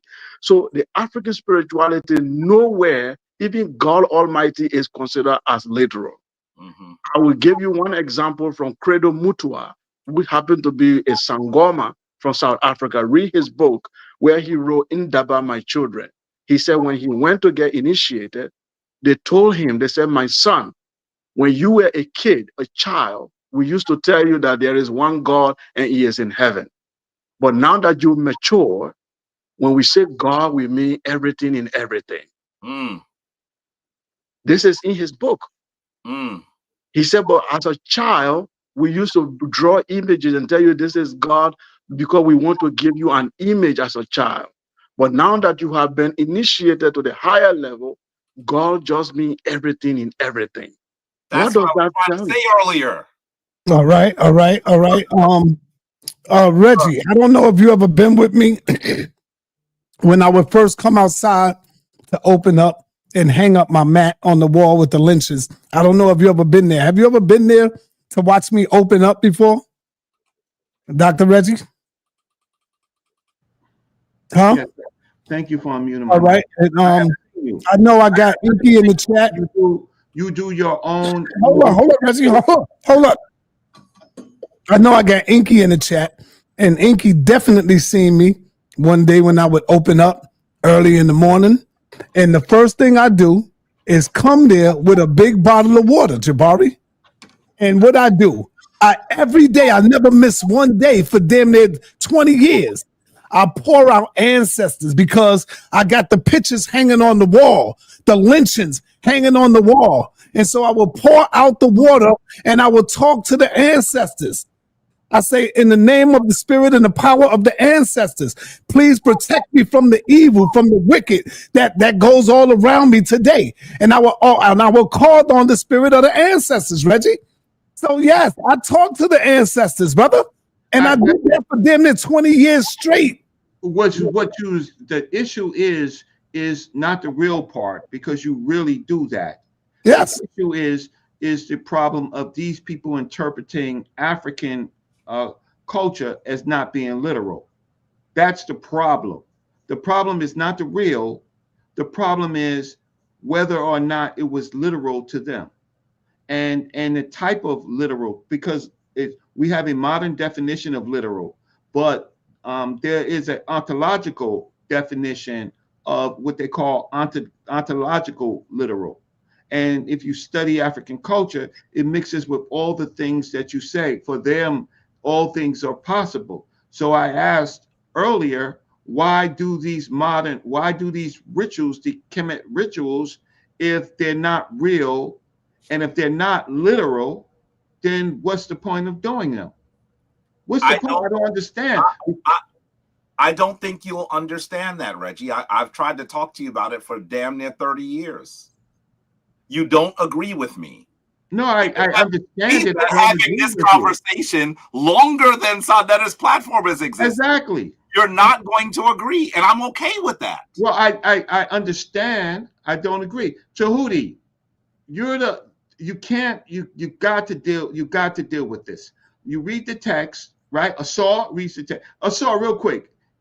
You're gonna say that you got to get in the debates on Reggie. Tell him he got to deal with it. You're right. Wait a minute. That's why I wanted to talk to him. Wait a minute. Got to Tehuti. You got to. He does not read the text. Not the way you're describing it. Tehuti, do you read hieratic? No, you don't have to read hieratic. What do you mean? The image that he showed us before was hieratic. No, you can get you can get hieratic. Now you can get it. I've been telling you for years you can get good translations, and you've been beating me up saying no, that's not exactly what I said. Now it's okay. Wait a minute. Now it's okay for Tehuti to read a translation. Ain't nobody, I would wager, read more text than I do. Nobody. Okay, I have a question about it. I can say something about that. Wait a minute. Now all of a sudden, after you have been berating me for years, for 30 years. You're so personal. I thought that after all the didactic text that you would have, you would focus on what we're talking about. I allowed you to going back to that. I allowed one at a time, Reggie. One at a time. You were not allowing me. We're talking about a topic. Now you are not about how I teach you. All right, hold on, Reggie. Let him finish. You got upset when I thought you asked the question I went to answer. And now I'm speaking, you're not allowing me to speak. This is still an emotional issue with us, and I don't know why. I have no enmity for you at all, Reggie. But I continually see how when you're talking to someone else, the goalposts shift than when you're talking to Jabari. And everyone on this platform has heard me say there are really good translations. And you would constantly say, Jabari, he doesn't read the text. You even said that to Professor Small at the museum during my tour. God, you bring up everything. I wasn't even there. So I heard it later from, I guess you're going to continue to talk when I'm speaking. I'm going to continue I'm not sure why you're doing that. With the topic. I'm not sure why you're doing that. Because you're crying. I All right, am come on, on come the on, let him topic. go, let him I go. am Let on the topic. it be finished. Let him go. And I have never shared a tear over you, Reggie. Ever. Ever, and never will. Let's be very clear. You just said to Tehuti, he reads the text, as if I don't read the text. Then when I said, does he read hieratic? He doesn't need to. They're good translations. I've been saying that to you for 30 years. And now I read the text. I have upgraded since our first conversations. I don't read hieratic. And I assume that Tehuti doesn't read hieratic. I asked Tehuti whether he read hieratic, and he said no in our first conversation. So he showed us, he said it was a papyrus, by the way. It was not. It was an ostrakon. He doesn't know the difference between an ostrakon and a papyrus. He said it was a papyrus. I'll show you the papyrus. And he shows us an ostrakon. And an ostrakon was written in hieratic. He didn't read that. He read a translation. And I don't know why you're accepting that from him when you would never have accepted that from me. The reality is this. I have read the text like you read the text. Like everyone reads the text.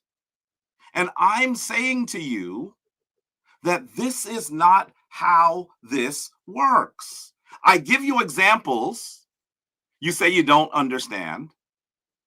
I'm telling you that there are many instances in the Kemetic text, virtually every Kemetic text, when the Neteru give you examples of their intangibility. I showed you that actually Hatshepsut was actually given birth after her mother was inseminated in heaven. I know you know this, Reggie, but because you have such enmity for me, you can't even just say, yes, I know he's correct, because I know you know it. You are one of the most astute people I know. But you can't even just say, yes, he's correct. I don't know why. The challenge that I have here is that there are many examples of how the Neteru are extremely powerful, but not literal. And I give them to y'all, and you don't even respond to my comment. You just go on to something else. How could someone be actually be inseminated in heaven? I want you to answer that. How can someone die and become a Sar? If everyone who dies can become a Sar, then who is a Sar as a literal being? All right. Hold on. Wait a minute, sa.neter. We got to close out, Jabari. I get we need to close out, but they don't answer the questions. I want to talk to Tehuti real quick. Tehuti, do you agree with what he said? If you do agree, then fine. If you don't agree, can you debate it? Do the ancient people of Tawi civilization, was their belief both real and literal, right? Given all the examples that he gave, or do you agree that they are real, but they're not literal? I want the debate.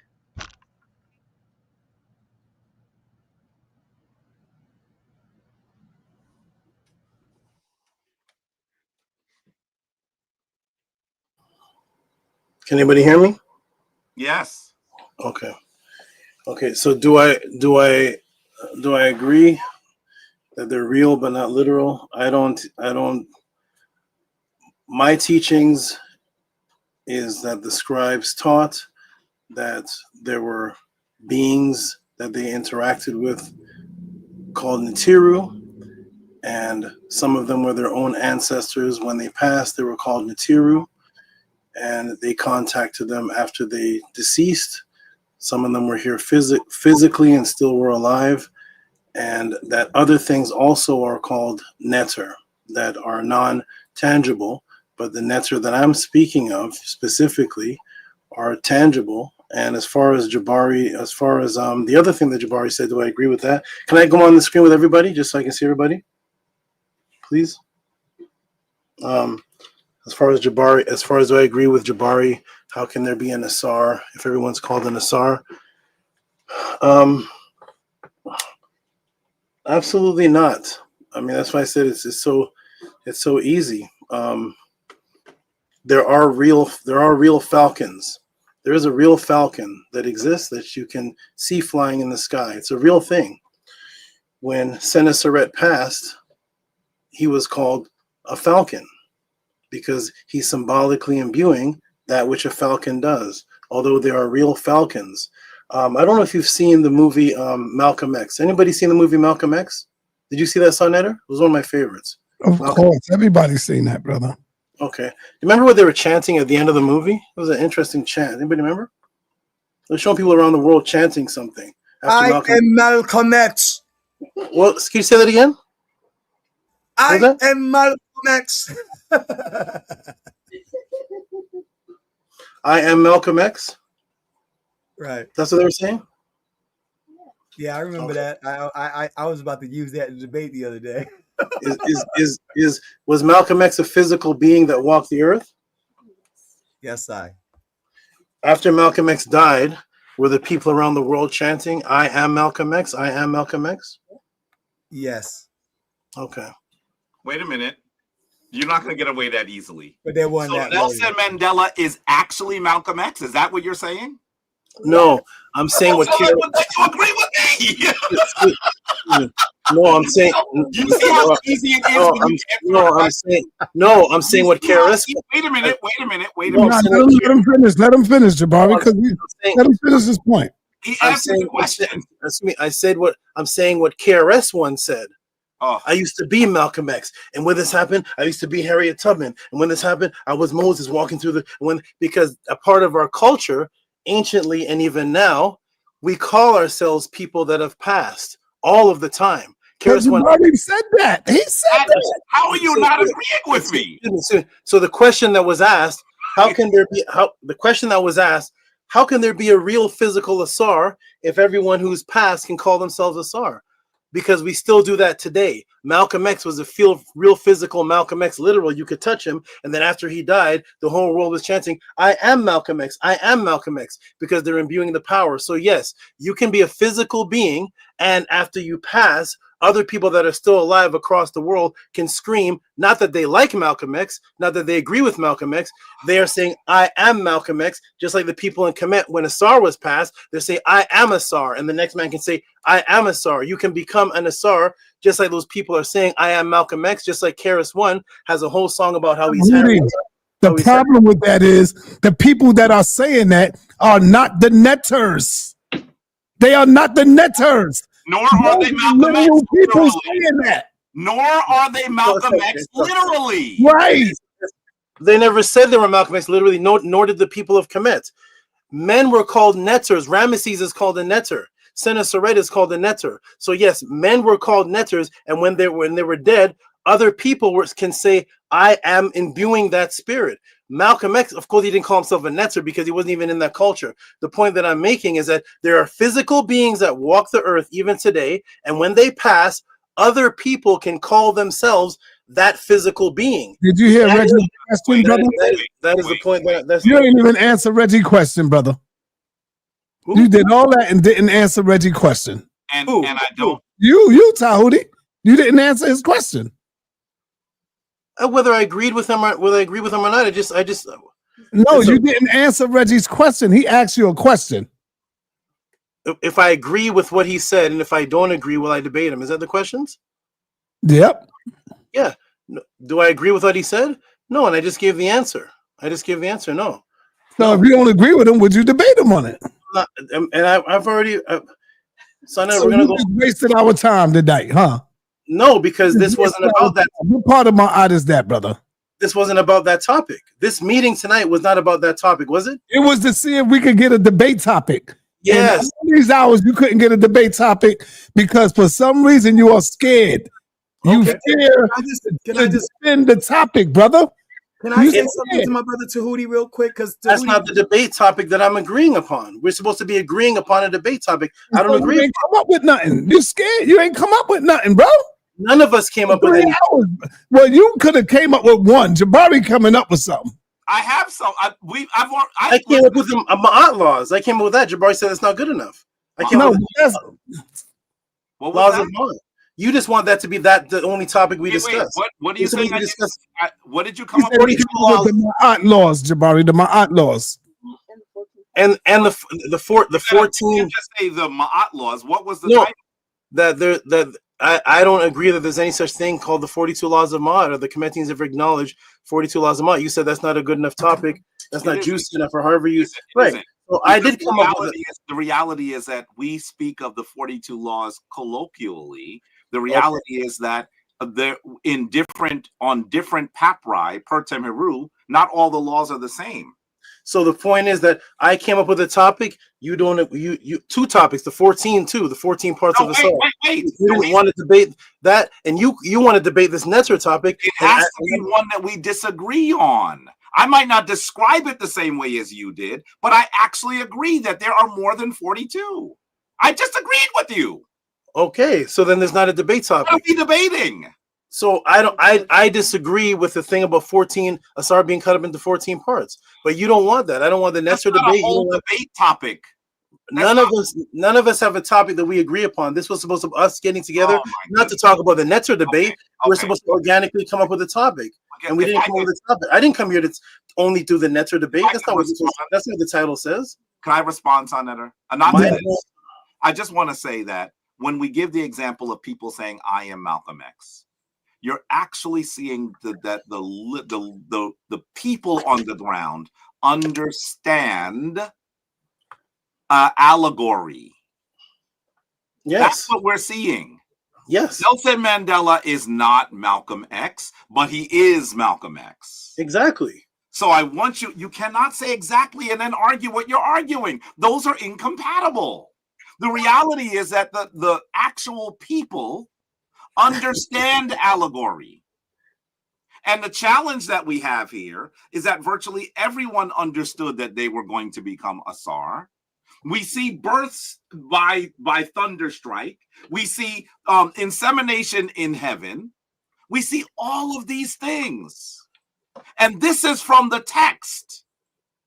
This is from the text. Not from my estimation of something. I hate when people make it sound like this is something modern that we're doing. What did I say about Malcolm? What did I say about the Malcolm X example that was wrong? I'm not finished yet, brother. Hold on. What did I say wrong though? We're not reading. We're not. The reality is that you're giving a very poor example. They are saying that they understand symbolism when it comes to Malcolm X. And they understand the symbolism. reality is Malcolm X is a very different character than Asar. If you would like, I'm not finished, Tehuti. Okay, all right, that's okay. I have been to the gravesite of Malcolm X. If I so chose, I could literally go with a shovel and dig up his body. It is there. It is there. I know many people who literally experienced and dealt with Malcolm X. One of our elders that's on this channel all regularly knew his sister intimately.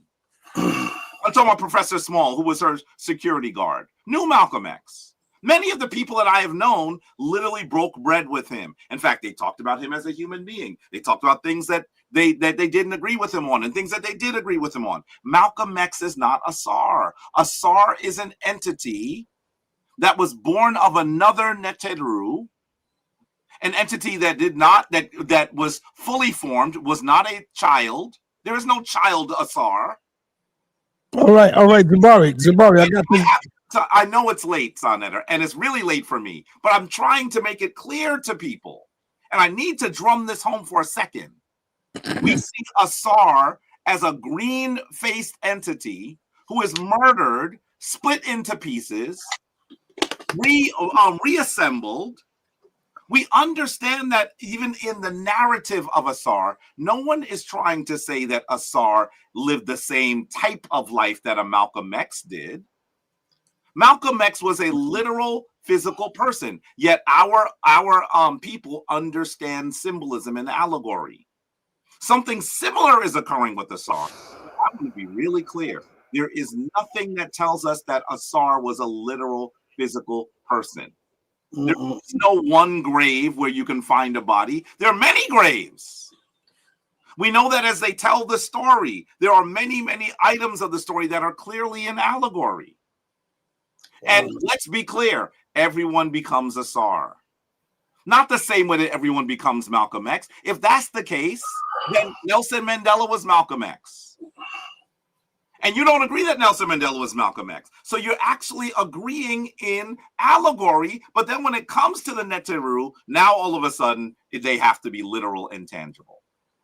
I don't understand how you think that argument assists your overall narrative. It doesn't. Okay. Morpheus, you got a question, brother? Because we got to make it quick now. Morpheus on mute, I think. No, you good. Go ahead, Morpheus. Y'all hear me, right? Yep. Yeah. Okay. Peace to everybody. On the panel, real quick. Peace. It's a good conversation. I'm going to say a word, right, that nobody has addressed. We've heard real. We've heard literal.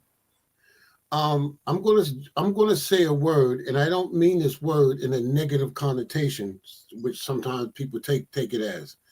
Tell me if you agree on this definition. The word is imaginary. And it means, and I'm reading, it means existing only in the mind or imagination, not in reality, like imaginary friends, places, or events. It evolves thoughts, feelings, or scenarios created by our brain that aren't physically real, but can still affect us. Would you agree with that definition of imaginary? And would it be fair to say that it's imaginary based on this AI definition? You know what I mean? And when I say imaginary, like I said, I don't mean it in a negative connotation, but just looking at the word imaginary because it exists in my mind. You know what I mean? It's just in my brain, and it can affect life, but it's not in, based on definition, in physical reality. But it is, by definition, imaginary. Would that be fair to say?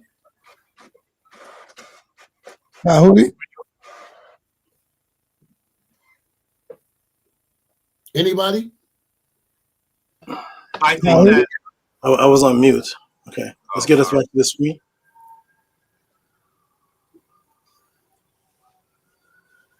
Yeah. I just want to know. Would you definition? Oh, sorry. Go ahead. I'm sorry. I was just asking, right? Would that be fair? You know what I mean? To use the term imaginary. You know what I mean? Because in other words, it's like when I talk to my relatives, right?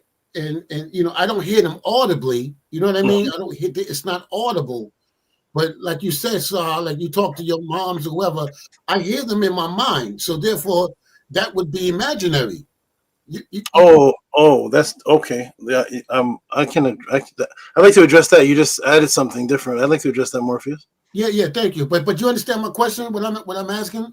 Yes, the first one. The second one was different, but yes, the first one. I just wanted to expound on it a little bit more.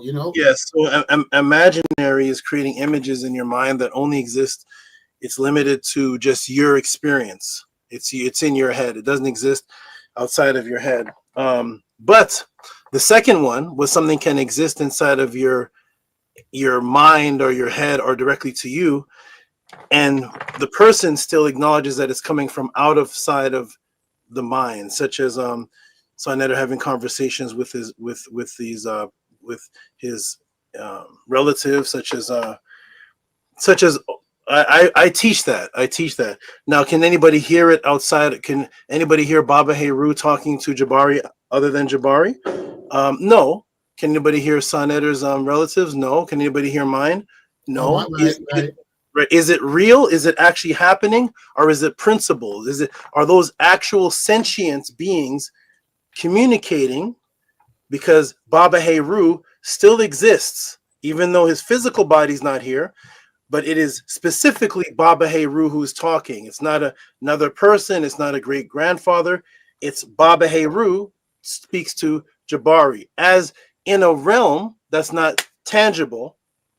So it exists in Jabari's head, but it is real and literal because there is a Baba Heru. Baba Heru is communicating directly with Jabari, and Jabari is directly communicating back. So in the world of Jabari, Baba Heru is 100% a real, literal, existing entity. So would you agree that that would be subjective and not objective? It would 100% be subjective. Okay. If no one else can attest to it. So somebody could say that's directly Jabari's experience. And only if Baba Heru communicated with someone else to say, yes, I communicated with Jabari, but then you need a third person to verify that one, right? And then you need it because no one can hear. Baba Heru is not talking using the vibration of eardrums. Somebody could be in the room. Say, but Jabari, my brother, could you expound on that a little bit? I'm just trying to get different perspectives. You know what I mean? I don't believe that anyone else would have been able to perceive with their five senses a conversation I had with my elder who passed. Not your personal experience. I'm just generalizing as far as imaginary. You know what I mean? I think that the term imaginary is so loaded that it's hard to use. I know it's hard. That's why I started with. I don't mean it in a negative. I'm not sure that most people would be able to. If I say to you, and I'm gonna tell you this, Mr. Morpheus, if I say the Netu were imaginary, there's gonna be 87 cajillion. I know videos. it's hard. I'm sorry, I didn't listen. And they're not gonna give context. Right, exactly. And I didn't mean to throw a stink bomb in the room. Yeah, I mean, but I truly believe when we say imaginary, some people believe that there's a common phrase, a figment of our imagination, which sort of means that we've generated something that everyone else should say this person has lost it. That is not delusion, right? Delusion. But that's why I don't believe that my conversation with Baba Heru was delusional. Exactly. But I will say that it probably is subjective. My wife was laying next to me, and I woke up and said, "Did you hear Baba Heru have a conversation with me?" And you know what? There's nothing wrong with that, right? I'm just trying to get clarity, and that's why I said based on the definition of imaginary. You know what I mean? And I know it's loaded. That's why I started with. I don't mean it when I say it in a negative way, but based on the definition of the term and word we're using, and it exists in my mind. You know what I mean? All right. We got to move forward. Last question, Zion. Yeah, I just wanted to say, Tehuti, you know what I'm saying? We know the difference between what is considered, and I understand like when we get into a discussion or whatever, and it's a back and forth, that is considered a debate. But there is an official, what an official debate is, as opposed to what is an unofficial debating. You know what I'm saying? Like, so when we're talking about debate in these platforms, me and you were in the lines then together, and I have a great respect and honor for you, brother. And you know what I'm saying, I love you to death. I really would have loved to see you and him debate something, even if officially, not unofficially, you know what I'm saying? Like a conversation back and forth, but you know how an official tissue debate. You know what I'm saying? That I don't know why it's like you feel like it's like pulling freaking daggone teeth. You know what I'm saying? To just get in the ring and have your time and your presentation and Jabari respond and have his time. And he's scared. That's why he's scared. I've never seen him scared of nobody. You know what I'm saying? He's scared of Jabari. I don't know. I don't know. I don't understand it. I think that maybe you didn't want to debate that topic again.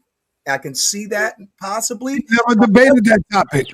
Yeah, but it wasn't an official debate, so therefore I wouldn't consider it something that you would document as a win. Because I always say, ain't no back chat bang or no comment section back and forth a debate. I don't consider those a debate. I consider the actual professional conduct, the orderly, structured debate, an official debate. That's when you claim a win. Otherwise, you know what I'm saying? Okay, you got a couple of thumbs up over here in a conversation. So you know, respectfully, brother, you know what I'm saying? I think that you're cheating us and you're cheating yourself. I love you, brother. I'm just gonna tell you straight up, man. I've seen you at work, man. And I don't think that this is, I think that this, I couldn't stand in the ring with Jabari. I'm gonna keep it 100. You know what I'm saying? Jabari is, you know what I'm saying? I am not at his, especially on this topic. You know, I have no skin in the game. I have no, you know what I'm saying, skin in this game.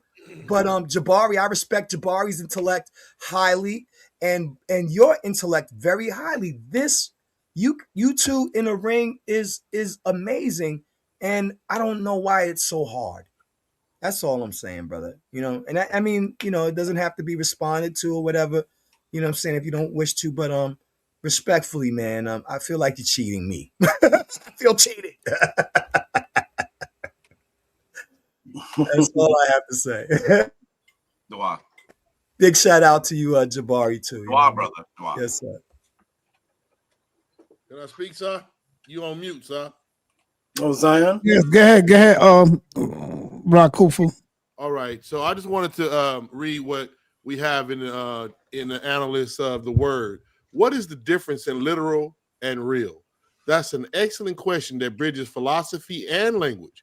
While the words literal and real are often used interchangeably, especially in common speech, they have distinct meanings. Okay? So literal refers to the strict primary or non-figurative meaning of a word or phrase. Focus, language, words, and interpretation. Definition, adhering exactly to the word or words without exaggeration or metaphor. For example, if I say my boss gave me a ton of work, the literal meaning is that my boss gave me 2,000 pounds of paper, which is false. The figurative meaning is that my boss gave me a lot of work, which is true. So, and I can read the what is it? The real. Real refers to actual existence, something that is not imaginary, fictitious, or pretended. Focus, existence, substance, and true. Definition, existing as a thing or occurring as a fact, actual, not artificial. Example, a dollar bill is real. It exists as a physical object. 1,000-foot tall talking unicorn is not real. The difference is in context. The difference is most important when discussing beliefs, like the one when being discussing concerns the ancient Egyptian deities. That's from Gemini, and they got your name in there, Jabari, Professor Jabari. That's a trip. I just pulled it up, and they had everybody on this panel. I don't know how my computer do that, but it got all y'all on the panel and what this discussion is about. So that's the difference. Really? Literally, yeah, I swear to God, Gemini is wild. This is wild. Wow. This is wild. The new age technology, Jabari. This is crazy. Wow. They hear us talking about this now? Yep. Wait. I'm gonna show you what it says right here. It says y'all name. Let me see. What? I'm gonna go back technology, up. Man, is bad. Man, they're watching this scary. right now. That's scary, huh? Watching That's big. the AI is watching this. Yeah, this is in Gemini. I got it on my Microsoft computer. Then it comes down. Okay, I'm gonna get up out of here. All right, brother. Hey, Sal, Hey, can wait. I ask Real one quick, one last thing? Real quick, before you go, Morpheus, Yes, the video sir. you are viewing features Professor Jabari Osaze, historian, author, comedic preach. That's what it says. Go ahead. So, they're watching. Yeah, it's in it. Hey, Morpheus, what you got another question for who? Well, it's not a question; it's a statement. Real quick, it sounds like, right? To my understanding, right, that through the history of Kemet, different dynasties taught different things, right, about the Neters. Am I correct? So, if that's so, is it that Brother Jabari and Tehuti are talking teachings from two different dynasties? Because you understand what I'm saying? Because the teachings are different based on the dynasties. So Nah, they speaking from the same thing. No, but different dynasties had different teachings about the Neteru. Yeah, but they speaking from the same dynasties. And what dynasty is that? Ask them. They'll tell you. Good. Okay. In Close us out, Tehuti. Let's go, man. Scary cat. Close us out, scary cat. You like that, Sonetta? You like Yeah, you done wasted my goddamn on time, man. So scared. was a waste of time to see you debate this. I can This imagine was- how your students is looking right now, man. Like, yo, was go up in there and do what you got to do, man. This was a waste of time to you? Yes, it was. Because we didn't get a debate out of it. So it was definitely a waste of time to me. It was. And I know it was for Jabari too. Okay. It's not So over, sa.neter. Just ask them to rethink and get back to you. So I ain't wasting my time no more, brother. I ain't wasting get back with the brother, debate. that's a grown ass man, Reggie. After this, I move on, brother. I'm No, good. we want the debate. He Don't want it. He's scared, man. I'm not going to do all that. The people want the real debate. They want the literal debate. He's scared of that. Even though he teach it, he's scared of that topic for some reason. I'm good. I'm moving on from here, brother. We'll get somebody else, brother. I'm good. Did Morpheus drop off? Yes. Yeah, close us out, brother. I'm gonna have Jabari close us out, and we good. We done. We move on from here, man. Okay. Okay, so I'm going to close out. I'm also going to address the last thing that Morpheus said before he left. We are, and I agree with sa.neter, we're teaching from multiple dynasties because in actuality there wasn't any such thing called dynasties back then. But what I reference are thousands of years of references to what the ancients stated about the neter, and it wasn't limited to just one group's teachings at all. The teachings were thousands of years span. Okay, so peace and love to everyone. I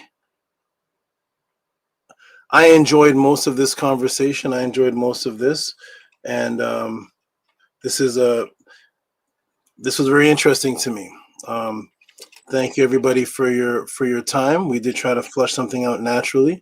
I did say from the very beginning my stance on that. On the topic of the Netiru, it is hard for everybody to understand where I stand because there are certain things that I can't show, and so because of that, what can I do? But peace and love to everybody. Hotep, Hetepu, Ma'at, Anki Ma'at, You let a lot of people down tonight, Booty. They going in on you, brother. You let a lot of people down, brother. Because the narrative is being limited and the story is being, I can't show. Ain't no narrative being limited, brother. I can't you let show. a lot of people down, brother. Don't go nowhere. Let Tazaria, let Jabari close out. Go ahead, Jabari, close us out. I can't show everything. I have to say that this is a little frustrating for me because I had a conversation that I thought was an interesting one. I thought that Brother Tehuti was proven incorrect on many occasions during that conversation. And I recognize what sa.neter was doing. Sometimes it annoys me, but I know what he's doing and I appreciate what he's doing. Sa.neter was promoting this because he saw a brother in Tehuti that is articulate, that is intelligent, and that is read. And he's constantly trying to find people who will be able to come onto his platform and elevate the conversation. He had hoped that Brother Tehuti was going to do that. And so, and I see no reason why he couldn't do that. I think that I also, even though I disagree with him vehemently here, and even am frustrated by his behavior during this period, I still think that he's intelligent, he's read, he's done some work. I would hope that he would be willing to describe how his study, his research have brought him to this particular point, but he doesn't seem willing to do that. The thing that became very frustrating for me is that I began to realize years later that he was telling people that he had defeated me. It was years later. I was not aware he was doing that. I was not aware of it. I have not been watching his content. Not for any negative reasons, not because I don't think that his content might be interesting or I just hadn't. Right? It just hadn't. I don't mean that as a negative, as a slight on him. I just hadn't watched his content. But when I became aware of what he was saying, I got frustrated by it because I still feel that he is misrepresenting what occurred. And I don't think that that is a proper way to behave in Ma'at. I don't. And so that is frustrating to me. Over the course of the last few weeks, sa.neter has attempted to get a debate going. He spoke to me about it. I said, listen, I didn't even think the topic was enough for a debate, but because he's been going around and seeding the audience, let's do it. Let's do it. I think that enough people would like to see us discuss this topic that it would be worthwhile. And we've attempted to have these conversations with Tehuti. He is not interested in having this conversation unless I prostrate myself in some way that would pretend that that I believe something happened that I know did not happen. There's so many different reasons why everyone understands, except his students, that what we had was a discussion. Are there some people who believe that he prevailed in that conversation? Sure. Sure. Are there people who believe that he didn't prevail? Of course. But sa.neter's promotion led to more people saying, oh, I think that Tehuti beat him, and we want to see that debate. That's what sa.neter does, and I don't blame him. I mean, this is the way that he actually gets people to engage in dialogue. So I get it. Did I think that sa.neter actually believed that Tehuti had defeated me? Why in the world would he be promoting me as someone who's not been defeated from the next day on? And still calling you the heavyweight undefeated champion. So the reality is that on record too. He thought that Tehuti did well in the conversation, well enough for us to have a really good debate, and it just hasn't happened. And in the last few weeks, we've tried to cultivate that. It seems pretty clear that Tehuti wants to talk about anything else but that. So I'm not sure what else to do. At this point, I would love for it to just be behind us, because I don't want to have any enmity for this brother, who I think is doing some things that are intentionally misrepresenting the situation. But the reality is he's a Kemetic teacher. I'm a Kemetic teacher.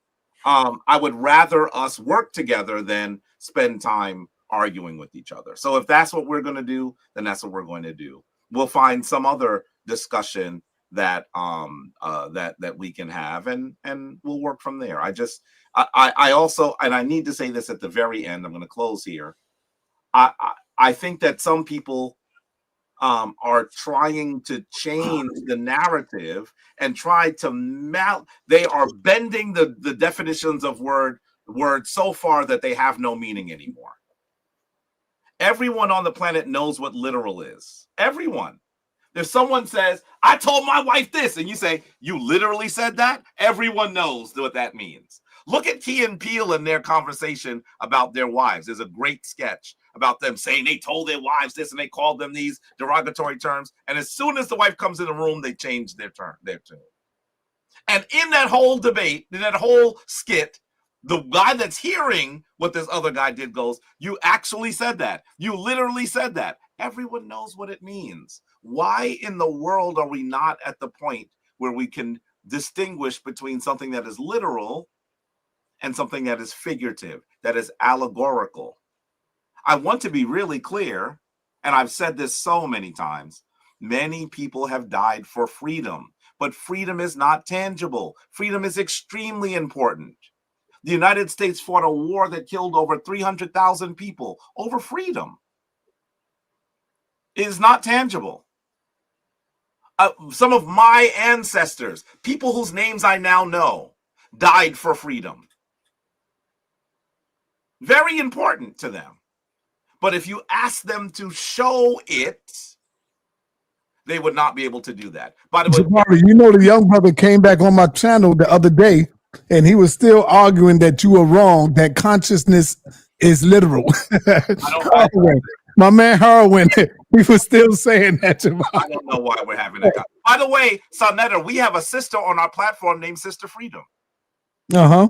Because her name is Sister Freedom, that now freedom is tangible, we understand the difference. That is a sloppy, lazy argument. Just because we have a Sister Freedom and people have died for freedom, that does not mean that now freedom is literal. So I'm not exactly sure where we go from here. I was almost preparing to show an image of me in 7th grade dressed as Nightcrawler. Some of you who are comic book fans know who I'm talking about. I literally had a Nightcrawler costume on, and I wanted to ask everyone on the panel. I love Nightcrawler. Was Jabari actually Nightcrawler? Was Jabari actually Nightcrawler? I mean, we can do all sorts of things and pretend and even take things very seriously that are not literal. And I'm not sure why people aren't understanding that. The only thing I will say to you is the Kemetic tradition is not the same as the Christian tradition. There are many differences that have occurred in Christianity in the 4th century. Christianity was not always this way. Can I ask you a question, Jabari, real quick? Yes. So, yeah. So real quick, because I was actually dealing with this when we deal with like how Greeks looked at divinity was quite different from how Northeast Africans and Semitic or Afro-Semitics looked at divinity, and there was a big shift. Did you agree with that? Yes, most of the Greeks, all of the Greeks, Greek literature was in allegory. And why was it that way? Because they got it from Kemet. Diodorus Siculus says that Zeus every year goes to Ethiopia to dine with the faultless men. Go ahead, They're telling you that the source is African. So that's why the Greek tradition and many of the other traditions in the Mediterranean world looked very different. But there was a period in our history as human beings, the 4th century, where one tradition said, our tradition is similar to all of yours, but the reason why ours is better is because it is literal. It actually happened. And I have shown you the quotes. Justin Martyr says this. Right. That's so when yeah, this I happened. just put perfect. So right there, when we talk about the difference between Miaphysitism and Diophysite, you know what I'm saying, positions in looking at divinity, how the Greeks looked at gods coming down to earth as opposed to how African people looked at things that could be literal as being divine, right? We saw divinity even in natural things as opposed to how the Greeks looked at the divine, you know, with Zeus and Perseus and stuff. Do you think that African Christianity or like Ethiopian Christianity kind of leaned more towards the Afrocentric position as opposed to how the Hellenized Christians looked at it? I honestly believe that, and this is not meant to be a damning critique of the Tewahedo Church in Ethiopia, but I do believe that most practitioners of Ethiopian Christianity believe that they're talking about a literal story, and that is because the literalism that has pervaded this world because of, obviously it's because white folks, it's because Europeans said this is what we're going to stand on. And in fact, they killed people who didn't agree. Right. They killed people who didn't agree. I have been saying for almost 15 years, get the book Jesus Wars. Almost no one who debates me or has discussions with me has actually gotten it. So we should understand that there were very different perspectives on Christianity until the 4th century. And now, as people who are trying to reclaim African traditions outside of the European milieu, we've actually we still have a distance to go, because I think we're still looking at even our African traditions from the same perspective, because I would say we've been infected with European literalism, and that's a problem. It is a problem. Okay. So, appreciate anyway, it. Thank you, sir. That was a long answer, sa.neter, but it was great. It was great. You know, my wife said to me, you know, you're going on at 10, you're going to not get off until 2. I said, no, I have to get up early in the morning. I might as well sleep down here and say, oh, babe, I fell asleep instead. Because when I go upstairs, I'm going to go to bed. She going to go, and go right back to sleep. Anyway, family, I'm always honored to speak to you. I really hope that we continue to have powerful conversations, even ones where we disagree. And I'm hoping that we'll also find ways to be of one accord, even though we don't agree on everything. Peace. All right. I want to say, brother Tehuti, you still my brother. I got love for you, brother. You just not a warrior. You know, you just not built for the toughest environment. You know, you wanna go to where people agree with you at. I understand that. Really? And that's why Zion Wardchild is up for the fight. You see that? You see that goddamn barbarian right there? Zion Wardchild is coming into the HOK debate coliseum. Ain't here to play no games, man. Hey, sa.neter. This ain't no yeah, what's up, brother? Have I not won every Shake the fear, brother. Shake the fear. Have I not won every debate I've had on HOK or no? No. No, I gotta strip you of all that, brother, because we don't cry over here. We don't care. I gotta strip you of all that, brother. You're gonna strip me of all my wins? So they were wins, you're just stripping them. Okay. Nah, I'm only messing with you, brother. I've won all my Damn. Nah, I'm only messing with you. It's just that you're afraid of this one. You realize that you was in over your head. That's all it is. And you know that you know Jabari was not going to say, yeah, you got it. So that was your way out. And you knew you was in over your head. But anyway, peace and black power to you, brother. Go ahead and do your thing. Go over there and go ahead and preach to the choir, brother. Because that's all you're doing is preaching to the choir. The people who already believe in you. You good. Peace. And with that, family, I'm out of here, y'all. We out. Peace. Disappointed in you, brother Tehuti.